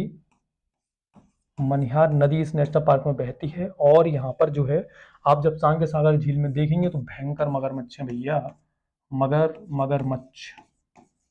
तो यहाँ पर मगरमच्छ संरक्षण भी किया जा रहा है। ठीक है, मगरमच्छ संरक्षण भी यहाँ पर किया जा रहा है। हाँ हाँ, ये वही वही शिवपुरी है भैया, वही शिवपुरी है। माधव नेशनल पार्क कहाँ पर है? शिवपुरी जिले में स्थित है। वही है मड़ीखेड़ा डैम, अटल सागर बांध, ये सब वही है। नरवर का किला, ठीक है, सब वही वही शिवपुरी में। मध्य प्रदेश का सबसे बड़ा पर्यटन मतलब मध्य प्रदेश का प्रथम पर्यटन स्थल, मध्य प्रदेश का सबसे बड़ा जिला, सब कुछ है ना। NH-27 निकलता है मध्य प्रदेश, शिवपुरी से कौन सा निकलता है? NH-27। क्या क्या जानोगे यार एक प्रश्न में। देश का सर्वाधिक बाघ घनत्व वाला राष्ट्रीय उद्यान कौन सा है? तो देखो देश का सर्वाधिक बाघ घनत्व जो है बांधवगढ़ राष्ट्रीय उद्यान में, बासे बाघ बासे बांधवगढ़। ठीक है, बासे बाघ बासे बांधवगढ़। यहाँ पर लगभग एक, मतलब ये सोच के चलो कि 8 वर्ग किलोमीटर क्षेत्रफल में, 8 वर्ग किलोमीटर क्षेत्रफल में एक जो है टाइगर, एक टाइगर लिख लो, अच्छा लगेगा थोड़ा, जैसे गाँव वाली भाषा मत बोला करो यार। 8 वर्ग किलोमीटर क्षेत्रफल में जो है एक टाइगर पाया जाता है, ऐसा यहाँ पर मतलब ऐसा बोला जाता है ना। बहुत ज्यादा मतलब ठीक है ना यार, 8 किलोमीटर में एक पाया जा रहा, सर्वाधिक बाघ घनत्व वाला हो गया। जंगल गलियारा योजना किससे संबंधित है? तो जंगल गलियारा योजना आप सबको पता है कि कान्हा नेशनल पार्क में चालू की गई है जंगल गलियारा योजना। और इसके द्वारा जो है पार्क इंटरप्रिटेशन योजना भी इसे बोला गया है। ये जो है लगभग 2007 से ये प्रारंभ की गई थी। ऐसा ये जंगल गलियारा योजना कान्हा नेशनल पार्क में प्रारंभ की गई। इतना याद रखो, यही मोस्ट इंपॉर्टेंट प्रश्न है और यही पूछा जाएगा। और अटरम सटरम जो मैंने बता दिया वो नहीं पूछा जाएगा इस प्रश्न के बारे में, है ना। पार्क इंटरप्रिटेशन सब ऐसी बातें हैं। यहाँ देखो, इसको सुनो। क्या है भैया कि पेंच नेशनल पार्क में मोगली उत्सव मनाना कब प्रारंभ किया गया? तो आपको पता है भैया कि मोगली नामक जो आपने जो एकदम वो सीरियल वीरियल देखा होगा ना यार, वो जो बच्चा था मोगली, है ना, उसके बारे में। तो वो पेंच राष्ट्रीय उद्यान से उसका रिलेशन है, ऐसा कहा जाता है ना। जो लेकिन ये बोला जाता है कि भाई पेंच राष्ट्रीय उद्यान में जो उत्सव मनाना चालू किया गया एक मोगली उत्सव, तो वो कब से मनाना का चालू किया गया ये हमको बता दो। तो हम बता देते हैं 2004 में। कब से? 2004 में। यार मुझसे बनावटी चीजें ना नहीं बोली जाती, मैं सीधा प्रश्न पढ़ता हूँ और आंसर पे चला जाता हूँ। जो बनावटी वाली भाषा है ना, जो बहुत टीचर लेक्चर खींच लेते हैं और एकदम बांध लेते हैं बच्चों को, वो चीजें मुझ पर नहीं आती हैं, बहुत ज्यादा एकदम फेंका फेंकू वाली। तो मैं बस ऐसे ही बता सकता हूँ कि पेंच नेशनल पार्क जो है मोगली उत्सव मनाना प्रारंभ किया गया सन 2004 से। पन्ना राष्ट्रीय उद्यान को कितने भागों में विभाजित किया गया है? तो देखो पन्ना राष्ट्रीय उद्यान को कितने भागों में विभाजित किया गया है? पन्ना राष्ट्रीय उद्यान को विभाजित किया गया है 3 भागों में। कितने भागों में? 3 भागों में। कौन कौन से भागों में? अभी बता देता हूं। देखो लिख लें हम यहाँ पे 3 भागों में। कौन कौन से 3 भागों में? एक तो हो गया भैया कि केन नदी वाला जो क्षेत्र है ना, जहां पर उनका संरक्षण किया जा रहा है घड़ियाल का, केन क्षेत्र। ठीक है, केन क्षेत्र जहां पर घड़ियाल संरक्षण किया जा रहा है, एक वो वाला एरिया कर दिया घड़ियाल संरक्षण। ठीक है, एक एक एरिया कर दिया है जो इन जहां पर जो एक छोटा सा एरिया है, क्योंकि पन्ना में आपको पता है पन्ना जो एरिया है यहाँ पर हीरे भी, मध्य प्रदेश में हीरे भी मिलते हैं, हीरों की खान है ये यहाँ पर, है ना। तो जो हनौता वाला क्षेत्र है, कौन सा है? हनौता, जहां पर हीरे क्षेत्र है, जो हीरों का क्षेत्र, एक एरिया उसको बना दिया है कि भाई यहाँ पर इस एरिया में हीरे मिलते हैं। तो एक केन घड़ियाल संरक्षण वाला क्षेत्र हो गया, एक हनौता वाला क्षेत्र हो गया जहां पर हीरों के मिलने की संभावना है, और एक हो गया एक छोटा सा वहां पे पठार है, तलगांव का पठार, तलगांव तलगांव पठार, ये प्रश्न आ सकता है पीएससी में कि तलगांव का पठार किस नेशनल पार्क में स्थित है। तो आपको बताना पड़ेगा कि पन्ना राष्ट्रीय उद्यान में तलगांव का पठार है। तो ये 3 क्षेत्रों में इस राष्ट्रीय उद्यान को विभाजित किया गया है, बांटा गया है ना। बहुत अच्छा प्रश्न है, आ सकता है डेफिनेटली, क्योंकि पीएससी की आदत यही है कि डीप से प्रश्न पूछना, और एमपी में तो भैया वो बिल्कुल नहीं चूकता। ठीक है, आपको ये प्रश्न याद होना ही चाहिए। अगले प्रश्न पर आ जाते हैं हम। कहाँ जा रहा है भाई, आंसर तो यही है। वन विहार नेशनल पार्क में जानवरों को गोद लेने की प्रथा प्रारंभ की गई है। देखो, किस नेशनल पार्क में जानवरों को गोद लेने की प्रथा प्रारंभ की गई है, तो यहां से आपका प्रश्न बन जा रहा है, उत्तर भी मिल जा रहा है कि वन विहार नेशनल पार्क में ये प्रथा चालू की गई है। लेकिन कब से चालू की गई है ये पूछा जा रहा है। तो चालू की गई है भैया 2008 से। लेकिन सबसे पहले देखो, वन विहार नेशनल पार्क जो है, वन विहार नेशनल पार्क की स्थापना कब की गई है? 1983 में वन विहार नेशनल पार्क की स्थापना की गई है। और यहाँ पर एक आपको बहुत बहुत इंपॉर्टेंट बताऊं कि यहाँ पर जो है, क्या नाम है उनका, प्रवासी भारतीय दिवस, तो चलो नहीं नहीं, हाँ, प्रवासी पक्षी, 9 जनवरी को है प्रवासी भारतीय दिवस। तो प्रवासी पक्षियों का संरक्षण भी किया जाता है, प्रवासी पक्षियों का संरक्षण। तितली पार्क नहीं है भैया, यहाँ पे फालतू में मत बोलो, जो राला मंडल में है वो। प्रवासी पक्षियों का संरक्षण भी किया जा रहा है। और एक और इम्पोर्टेंट पार्क है, एक और इम्पोर्टेंट चीज है, वो है यहाँ पर सर्प उद्यान भी है। और एक ऐसा सर्प उद्यान भी है, ये ऐसा नेशनल पार्क है जो कि शहर के बीचों बीच स्थित है। ठीक है, वन विहार नेशनल पार्क में जानवरों को गोद लेने की प्रथा 2008 से प्रारंभ की गई। कब से प्रारंभ की गई है? 2008 से प्रारंभ की गई और 1983 में ये पार्क बनता है। और ये अटम सटम चीजें मैंने आपको बता दी है। अब अगले प्रश्न पे चलते हैं हमारे पे।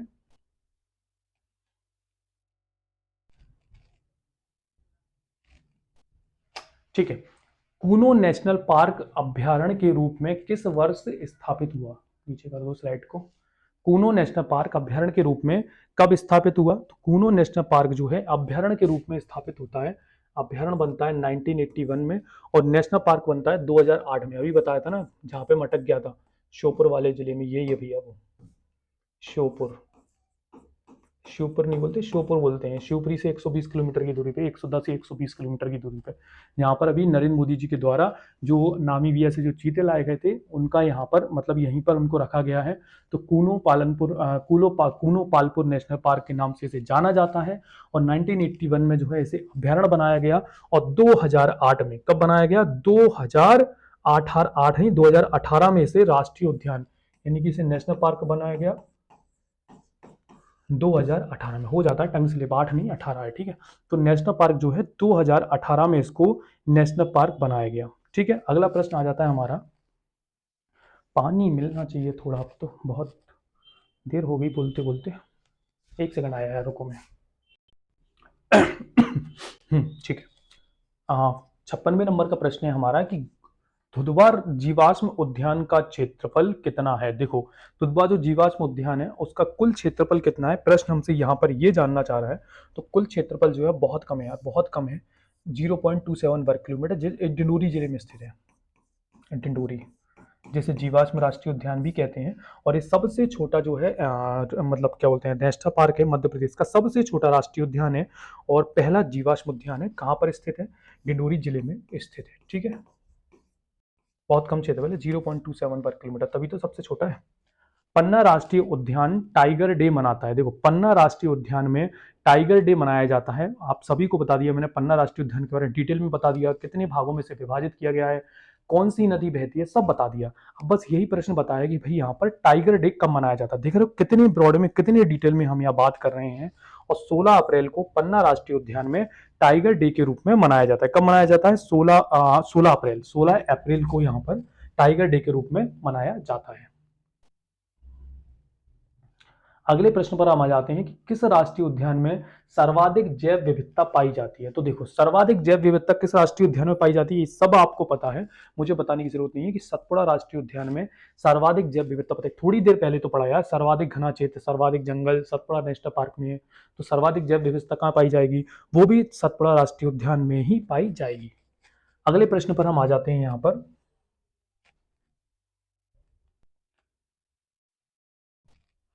मध्य प्रदेश का दूसरा सबसे छोटा राष्ट्रीय उद्यान कौन सा है? तो सबसे पहला राष्ट्रीय उद्यान जो छोटा है, मतलब सबसे छोटा राष्ट्रीय उद्यान कौन सा है? तो सबसे छोटा तो हो गया जीवाश्म राष्ट्रीय उद्यान, ठीक है, जीवाश्म नेशनल पार्क हो गया, ये हो गया सबसे छोटा, सबसे छोटा हो गया, ठीक है। लेकिन ये पूछ रहा है कि दूसरा सबसे छोटा राष्ट्रीय उद्यान, तो दूसरा सबसे छोटा राष्ट्रीय उद्यान है वन विहार, जो कि भोपाल में स्थित है। दूसरा सबसे छोटा राष्ट्रीय उद्यान कौन सा है? जो कि वन विहार है, जो कि भोपाल में स्थित है, ठीक है। इसका कितना क्षेत्रफल है? इसका है 0.27 वर्ग किलोमीटर है इसका। इसका लगभग है 4 किलोमीटर, 4 साढ़े 4 लिख लो, 4.5 वर्ग किलोमीटर क्षेत्रफल में ये राष्ट्रीय उद्यान फैला हुआ है, ठीक है। श्रवण ताल नामक पर्यटन स्थल कहाँ पर स्थित है? देखो, श्रवण ताल नामक जो पर्यटन स्थल है वो कहाँ पर स्थित है? वो है कान्हा नेशनल पार्क में। तो श्रवण ताल नामक जो पर्यटन स्थल है वो कान्हा नेशनल पार्क में स्थित है, और यहाँ पर बहुत सारी चीजें स्थित हैं, आपको पता होगा।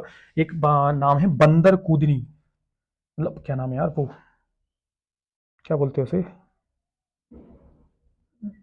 सनसेट पॉइंट भी यहाँ पे स्थित है। हाँ, एक सेकंड, वो याद नहीं आ रहा जो मैं आपको बताना चाह रहा हूँ। सनसेट पॉइंट स्थित है यहाँ पर, सनसेट पॉइंट लिख दो। एक हेलन नदी भी स्थित है ना, यहाँ पर जो बहती है वहां पर, बंजर घाटी इन पर स्थित है, बंजर घाटी, है ना। सुपर्ण और हेलन नदी इसमें में बहती है, कौन सी? सुपर्ण और हेलन नदी इसी नेशनल पार्क में बहती है। लेकिन जो एक इंपॉर्टेंट चीज आपको बताना चाहता अभी एकदम से याद नहीं आ रही, चलो खैर बाद में आएगी तो बिल्कुल बता दूंगा। नेक्स्ट नेक्स्ट है भैया कि बीरांगनी दुर्गावती टाइगर रिजर्व प्रस्तावित जो है, जो प्रस्तावित है जो प्रस्तावित है उसका कुल क्षेत्रफल कितना है? तो वीरांगना रानी दुर्गावती जो टाइगर रिजर्व है, जो अभी प्रस्तावित है, अभी सिर्फ और सिर्फ उसकी घोषणा हुई है, बना नहीं है, उसका कुल क्षेत्रफल कितना है? तो भैया अब जो बना ही नहीं है उसका ही कुल क्षेत्रफल पूछ ले रहा है जी, बताओ अब। तो उसका कुल क्षेत्रफल है 2339 वर्ग किलोमीटर, 2339 वर्ग किलोमीटर, ठीक है। और ये मध्य प्रदेश का कौन सा हो जाएगा? मध्य प्रदेश का ये 7वां टाइगर रिजर्व हो जाएगा। कौन सा हो जाएगा? कौन सा टाइगर रिजर्व हो जाएगा? 7, मध्य प्रदेश का 7वां टाइगर रिजर्व हो जाएगा, और देश का हो जाएगा 54वां, ठीक है। और ये भैया जैसे ही बनेगा ना, ये काम कहाँ बनना है पहले सुनो, कहाँ बनना है भैया? ये बनना है सागर वाले क्षेत्र में। कहाँ बनना है? जो सागर दमोह वाला क्षेत्र है ना, वहां पर ये टाइगर रिजर्व बन रहा है, और ये हो जाएगा मध्य प्रदेश का 7वां सबसे बड़ा टाइगर रिजर्व। और अगर वैसे ओवरऑल देश के बारे में मानो तो ये 54वां हो जाएगा, देश का सबसे बड़ा 54वां टाइगर रिजर्व, मतलब, ठीक है। सागर दमोह वाले क्षेत्र में बनेगा, और प्रस्तावित है 2339 वर्ग किलोमीटर क्षेत्रफल के साथ।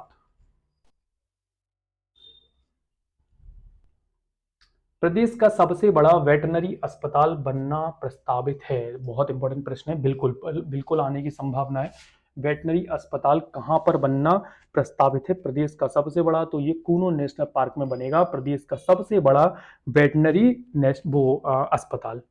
अगला प्रश्न है कि वन्य प्राणी सप्ताह का शुभारंभ किया गया। तो वन्य प्राणी सप्ताह का शुभारंभ कहाँ किया गया? वन्य प्राणी सप्ताह का शुभारंभ किया गया है वन विहार नेशनल पार्क में। कहाँ किया गया? वन्य विहार नेशनल पार्क में वन्य प्राणी सप्ताह का जो है शुभारंभ किया गया है, ठीक है।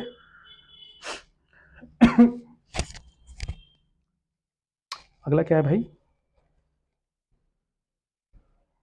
अगली स्लाइड ही ले लेते हैं, कोई बात नहीं है।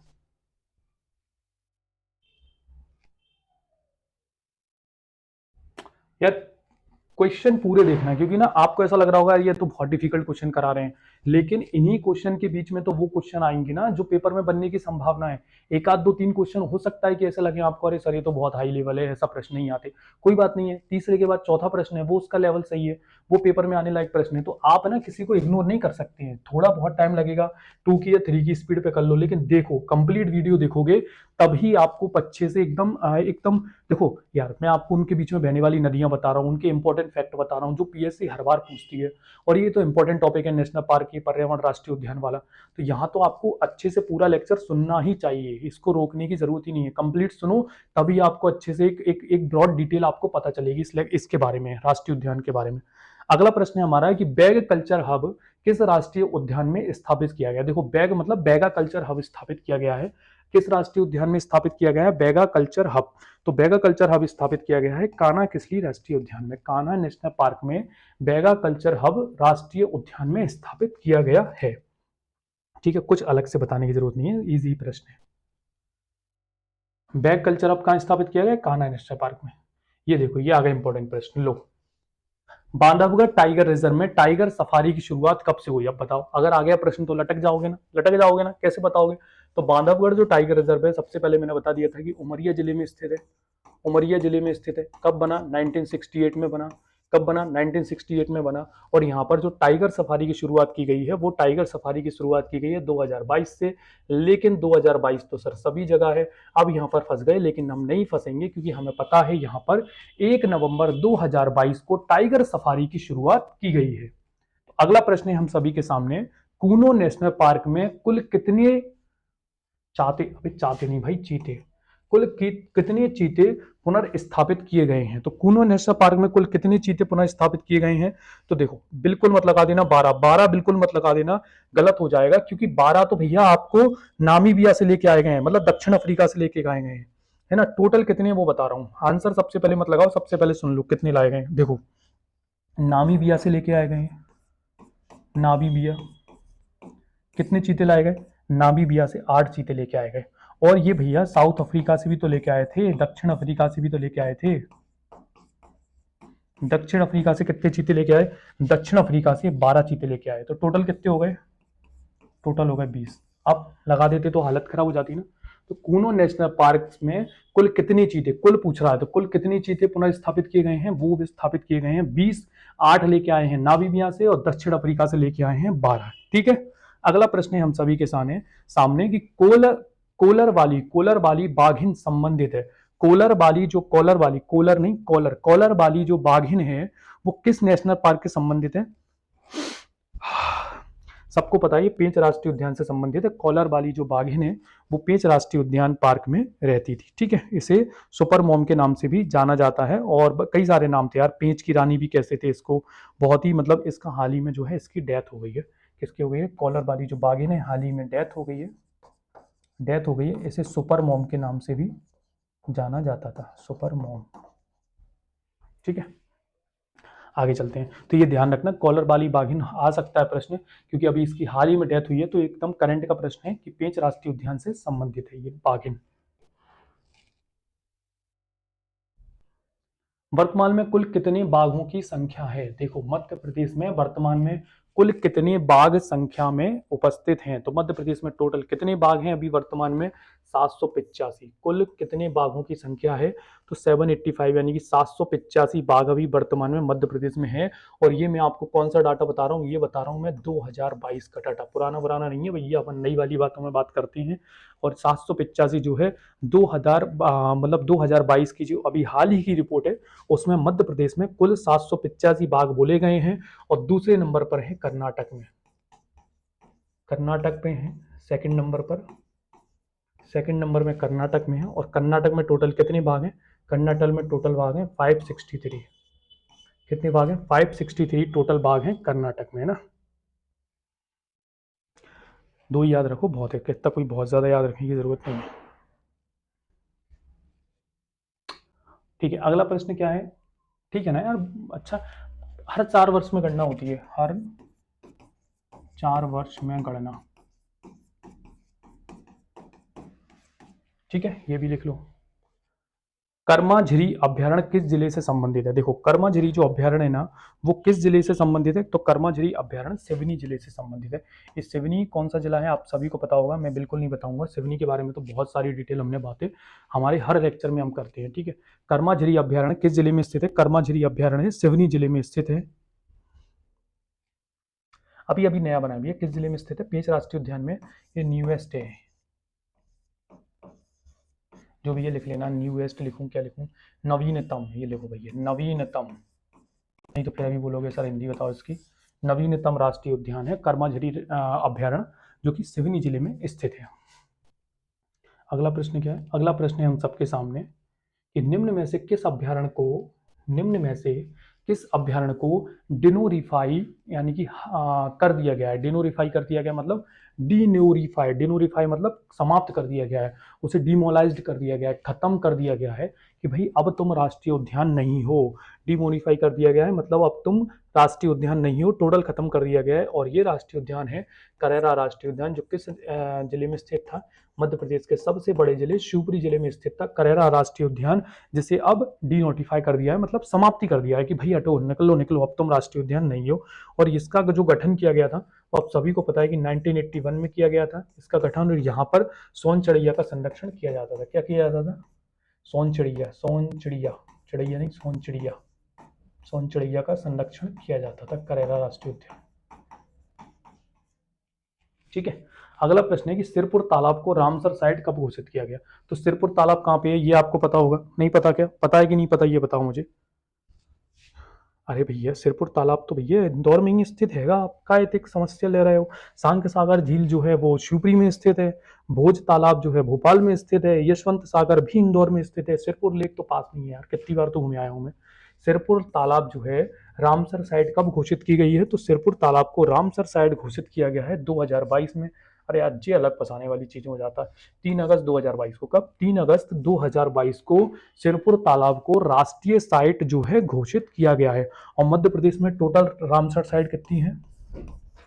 टोटल 4 रामसर साइट है मध्य प्रदेश में। एक क्या है? भोजताल। क्या है? भोजताल। सबको पता है भोपाल में स्थित है, क्यों लिखवाते हो यार फालतू में। भोजताल भोपाल में स्थित है। दूसरी है हमारी क्या नाम है, सांख सागर। सांख सागर झील है ये, जो कि शिवपुरी जिले में स्थित है। मैं नहीं लिख रहा हूँ, इसको लिख लेना, शिवपुरी जिले में स्थित है। ठीक है। अगला है हमारा सिरपुर लेक, सिरपुर तालाब, सिरपुर तालाब जो कि इंदौर में स्थित है। और एक है यशवंत सागर झील, यशवंत सागर, यशवंत सागर भी जो है ये दोनों के दोनों इंदौर में स्थित है, ये शिवपुरी में स्थित है।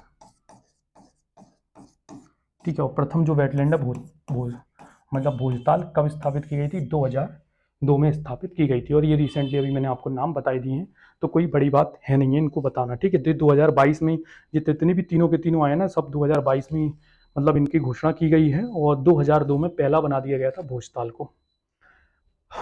अगला प्रश्न है, प्रदेश का सबसे बड़ा अभ्यारण्य कौन सा है? तो प्रदेश का सबसे बड़ा अभ्यारण्य कौन सा है ये सबको पता है, मुझे बताने की जरूरत नहीं है। सागर जिले में स्थित है नोरादुई अभ्यारण्य। कब, कौन सा है? सागर जिले में स्थित है नोरादुई अभ्यारण्य, जो कि प्रदेश का सबसे बड़ा जो मतलब सेंचुरी है, अभ्यारण्य है, जिसे बनाया गया था 1975 में। कब बनाया गया? 1975 में इसे बनाया गया। अगला प्रश्न है आप सभी के सामने, स्क्रीनशॉट ले लिया ना? बिल्कुल ले लो यार, देखो इतनी इंपॉर्टेंट बात चल रही है, स्क्रीनशॉट तो लेना आपका बनता ही है, इतना काम तो आप कर ही सकते हो। अगला प्रश्न है आप सभी के सामने कि केंचुओं की सर्वाधिक प्रजाति के लिए प्रसिद्ध अभ्यारण्य है। तो देखो, केंचुओं की सर्वाधिक प्रजाति के लिए प्रसिद्ध जो अभ्यारण्य है वो कौन सा है? तो सोन नदी अभ्यारण्य। कौन सा है? सोन नदी अभ्यारण्य में सर्वाधिक केंचुए पाए जाते हैं। ठीक है। क्या पाए जाते हैं? सोन नदी अभ्यारण्य में सर्वाधिक केंचुए पाए जाते हैं।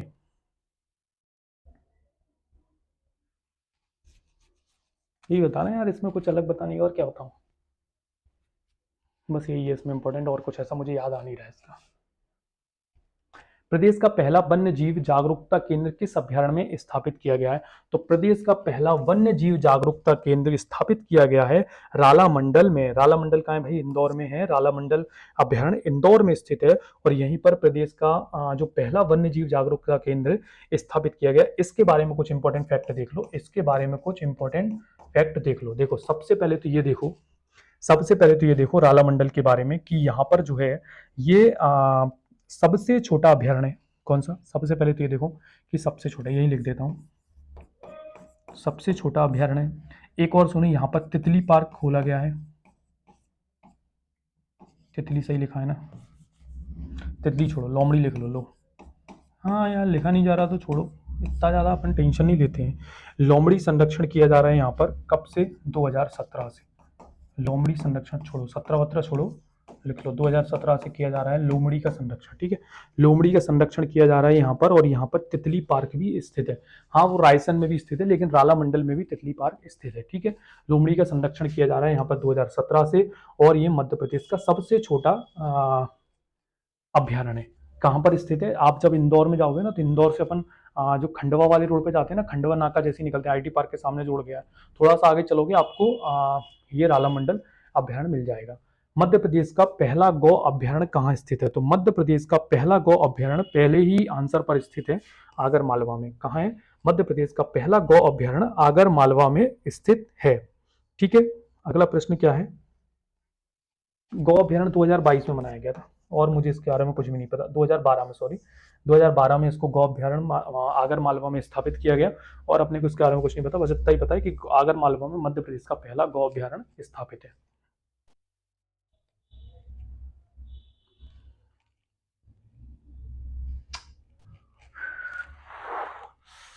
अगला प्रश्न क्या है भाई? अगला प्रश्न है, मध्य प्रदेश में कितने जैव विविधता विरासत स्थल हैं? तो देखो, मध्य प्रदेश में कितने जैव विविधता मतलब स्थल स्थित हैं? तो 2 स्थित हैं, कुछ है ही नहीं है भैया, 2 स्थित हैं। नाम ही बता देता हूं, और आपको नंबर बताने की जरूरत नहीं है, नाम बता देता हूं। पहला है पातालकोट, है ना? कौन सा पातालकोट? जहां पर भारिया जनजाति रहती है, और ये किस एरिया में? भारिया जनजाति, है ना, भारिया जनजाति है, और ये छिंदवाड़ा क्षेत्र में स्थित है। कहाँ पर? छिंदवाड़ा में, है ना, छिंदवाड़ा। और दूसरा कौन सा है? दूसरा है अपना उसका क्या नाम है, सतना में, है ना, नरोहिता, नरोहिता, नरोहिता, नरोहिता।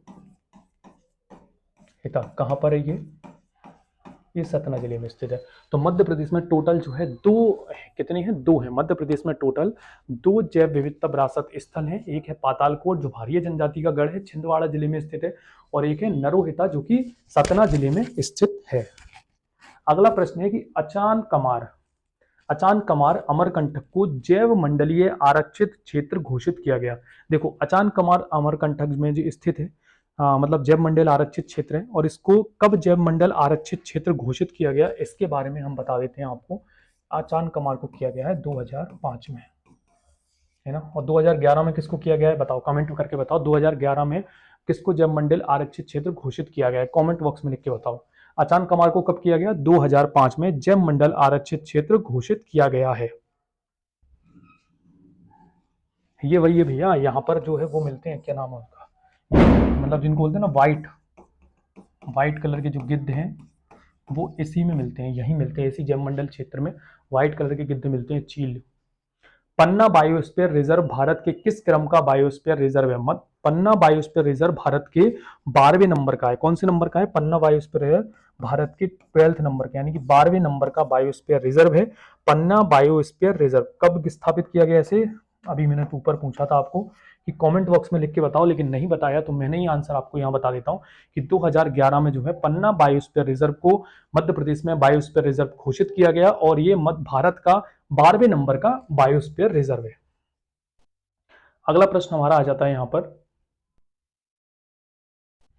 कि मध्य प्रदेश में आपदा प्रबंधन अधिनियम कब लागू हुआ? मध्य प्रदेश में आपदा प्रबंधन जो अधिनियम है वो लागू होता है 2007 में। कब लागू होता है? अरे यार, ये फिर से फंसा दिया इसने क्वेश्चन। मध्य प्रदेश में आपदा प्रबंधन अधिनियम जो है 5 सितंबर 2007 को लागू होता है। कब होता है? 5 सितंबर 2007 को लागू होता है। लेकिन देखो, मध्य प्रदेश ने तो 2007 में लागू किया, लेकिन क्या सेंट्रल ने, मतलब ये जो लॉ है वो तो सेंट्रल का है कि केंद्रीय आपदा प्रबंधन अधिनियम। तो कब आया केंद्रीय आपदा प्रबंधन अधिनियम? कब आया? तो सुनो, केंद्रीय आपदा प्रबंधन अधिनियम आया है 2005 में, लेकिन मध्य प्रदेश ने जो ये अधिनियम है वो लागू किया 5 सितंबर 2007 को। ठीक है, अगला प्रश्न देखते हैं। यार बहुत बहुत इजी चीजें हैं, और बहुत आराम से हम लोग कर रहे हैं, ऐसा कोई बहुत घबराने वाली बात नहीं है, बहुत इजी और बहुत अच्छे लेवल से हम तैयारी कर रहे हैं। Madhya Pradesh pollution control board का मुख्यालय कहाँ है? देखो, मध्य प्रदेश में पॉल्यूशन कंट्रोल बोर्ड का जो मुख्यालय है वो मध्य प्रदेश की राजधानी और झीलों का शहर भोपाल में स्थित है। और इसकी स्थापना कब की गई है? पॉल्यूशन कंट्रोल बोर्ड की स्थापना की गई 1974 में। एक 4 में की गई ना यार, शायद 4 में की गई, हाँ। मध्य प्रदेश में पॉल्यूशन कंट्रोल बोर्ड की स्थापना 1974 में की गई। अगला प्रश्न है हम सभी के सामने, कहाँ है अगला प्रश्न? ये रहा, मोस्ट इंपॉर्टेंट, मोस्ट इंपॉर्टेंट प्रश्न। पेन आ जा भाई। मोस्ट इंपॉर्टेंट क्वेश्चन, ऐसे प्रश्न तो आते ही हैं भैया पीएससी में। मध्य प्रदेश में कृषि जलवायु क्षेत्रों की कुल संख्या कितनी है? तो मध्य प्रदेश में कुल 11 कृषि जलवायु क्षेत्र हैं। कितने क्षेत्र हैं? मध्य प्रदेश में कुल 11 कृषि जलवायु क्षेत्र हैं। ठीक है, अगला प्रश्न हम सबके सामने आ जाता है, मध्य प्रदेश को कुल कितने कृषि प्रक्षेत्र फसलीय क्षेत्रों में, मतलब कितने उप क्षेत्रों में, कृषि जलवायु क्षेत्र बता दिया, तो कितने कृषि प्रक्षेत्र यानी उप क्षेत्रों में जो है फसलीय क्षेत्र फसल के आधार पर विभाजित किया गया है?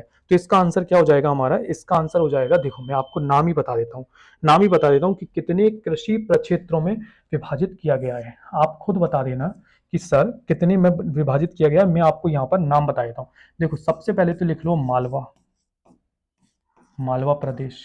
ठीक है, मालवा प्रदेश के बाद आप नाम लिखो ज्वार गेहूं वाला क्षेत्र, जहां पर ज्वार और गेहूं दोनों मिक्स रूप से उत्पादित होते हैं। ज्वार गेहूं क्षेत्र, या मतलब वही क्षेत्र, यार एक ही बात है ना, ग्वार गेहूं प्रदेश लिख लो या ग्वार गेहूं क्षेत्र लिख लो, ग्वार गेहूं प्रदेश। ठीक है, अगला आपका आ गया कि गेहूं प्रदेश, सिर्फ और सिर्फ गेहूं प्रदेश, जहां पर सिर्फ और सिर्फ गेहूं उत्पादित होता है। ठीक है, अगला आपका आ गया गेहूं प्रदेश के बाद सिर्फ केवल क्या बोलते हैं, चावल प्रदेश, जहां पर सिर्फ और सिर्फ जैसे बघेलखंड वाला एरिया चावल उत्पादित होता है। और अगला आ गया आपका चावल और गेहूं, चावल और गेहूं प्रदेश। तो नाम याद करने में कोई बहुत इजी है, बहुत बहुत हार्ड है क्या? बहुत इजी है, मेरे को याद है तो आपको याद क्यों नहीं है? मालवा प्रदेश में विभाजित किया गया है, तो मालवा क्षेत्र हो गया, ज्वार गेहूं वाला क्षेत्र हो गया, सिर्फ गेहूं वाला क्षेत्र हो गया, चावल वाला क्षेत्र हो गया, और सिर्फ गेहूं और चावल वाला क्षेत्र हो गया।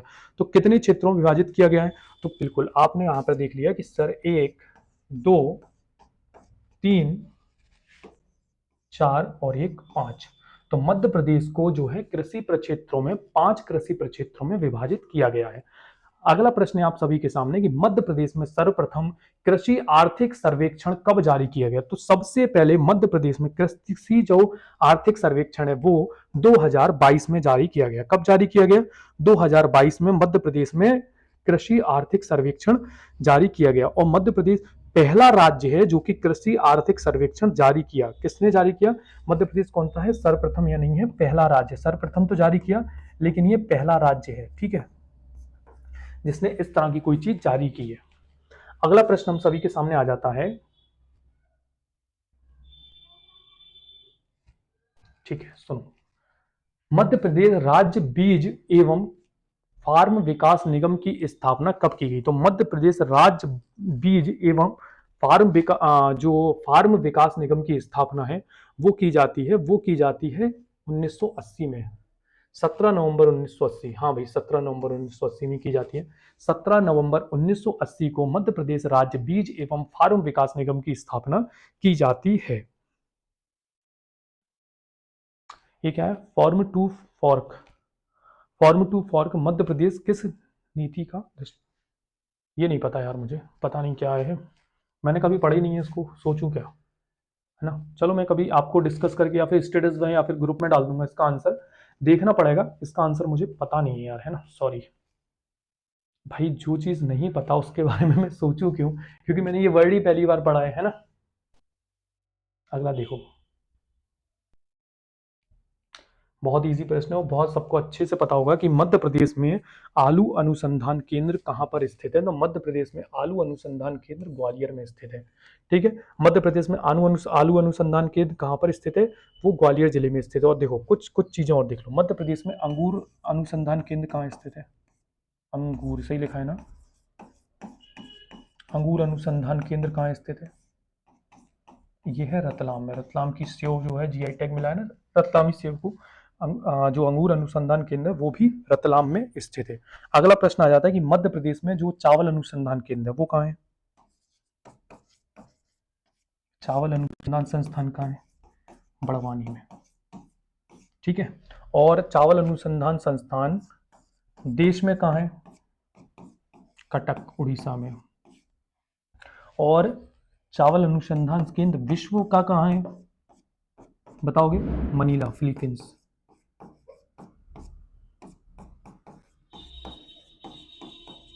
ऐसे ही याद आ गया तो बता दिया, नहीं पढ़ना हो तो मत पढ़ना, ठीक है। लेकिन हम यहाँ पर गुड़ अनुसंधान केंद्र रतलाम में हो गया, चावल अनुसंधान केंद्र बड़वानी में हो गया, और एक फैक्ट और बता देता हूँ कि कपास अनुसंधान केंद्र कहाँ है मध्य प्रदेश में। कपास अनुसंधान केंद्र मध्य प्रदेश में, कपास अनुसंधान केंद्र है खरगोन जिले में। कहाँ है? खरगोन जिले में मध्य प्रदेश में कपास अनुसंधान केंद्र स्थित है, ठीक है। कहाँ पर है? खरगोन जिले में स्थित है, ठीक है। ये चीज देख लिया, अगर स्क्रीनशॉट लेना है तो ले लो, नहीं लेना तो भी कोई दिक्कत नहीं है। आप बहुत समझदार हो, बहुत बुद्धिजीवी व्यक्ति हो, एक बार सुन के याद कर लेते हो, ठीक है। ये प्रश्न हो गया। हम अब अगले प्रश्न पे आ रहे हैं।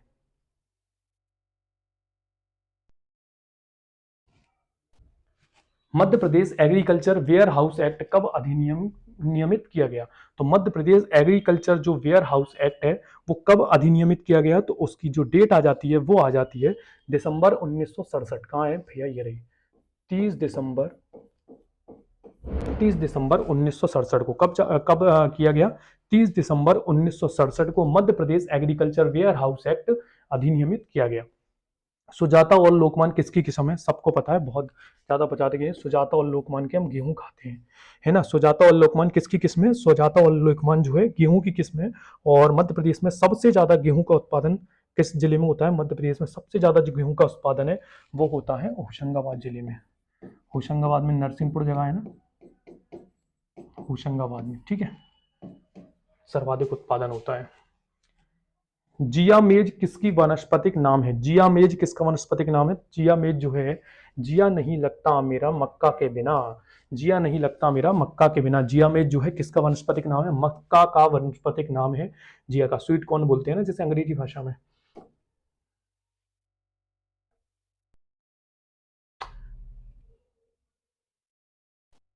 ना ना ना ना भैया, कैसे आ रहा है भाई?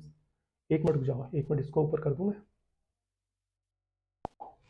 राष्ट्रीय सोयाबीन अनुसंधान केंद्र कहां पर स्थित है? बहुत बहुत बहुत इजी प्रश्न है कि राष्ट्रीय सोयाबीन, राष्ट्रीय आ गया तो इंदौर है, और अगर राज्य आ गया, अगर राज्य आ गया तो राज्य लिख लो यहां पर, राज्य सोयाबीन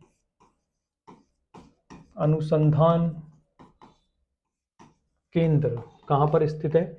तो राज्य सोयाबीन अनुसंधान केंद्र है उज्जैन में, बाबा महाकाल की नगरी उज्जैन में स्थित है। और राष्ट्रीय सोयाबीन अनुसंधान केंद्र जो है वो इंदौर में स्थित है। और अगर सोयाबीन संयंत्र के बारे में बात करें, सोयाबीन संयंत्र के बारे में बात करें तो वो भी इंदौर में ही, वो सॉरी उज्जैन में ही स्थित है, ठीक है। सोयाबीन संयंत्र भी उज्जैन में ही स्थित है।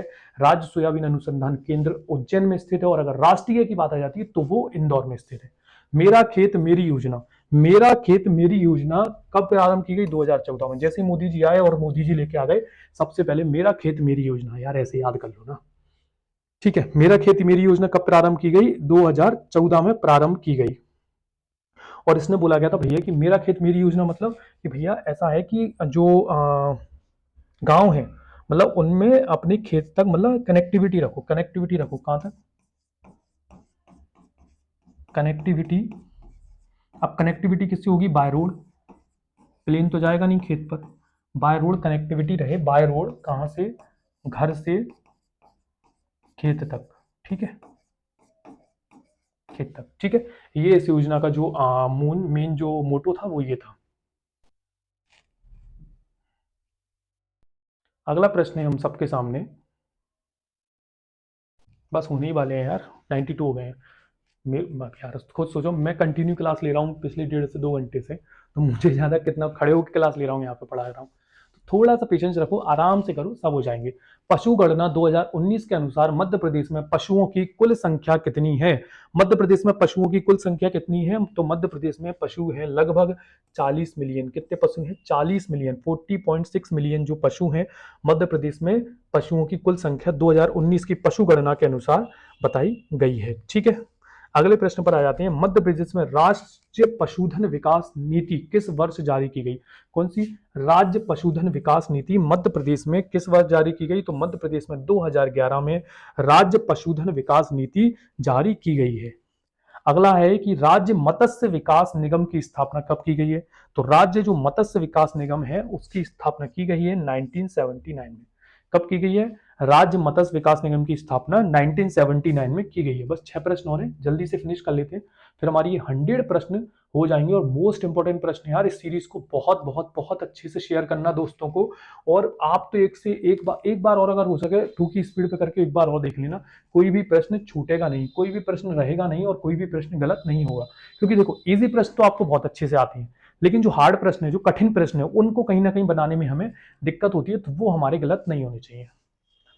बीतल सिरोही किसकी नस्लों के नाम है? तो बीतल और सिरोही किसकी है? बीतल बकरी, सिरोही बकरी। तो बीतल और सिरोही जो है बकरी की किस्में हैं दोनों। कौन सी? बीतल और सिरोही बकरी की किस्में हैं। मध्य प्रदेश में सर्वाधिक अंडा उत्पादक जिला कौन सा है? तो मध्य प्रदेश में भैया सर्वाधिक जो अंडा उत्पादक जिला है वो जबलपुर का है भाई।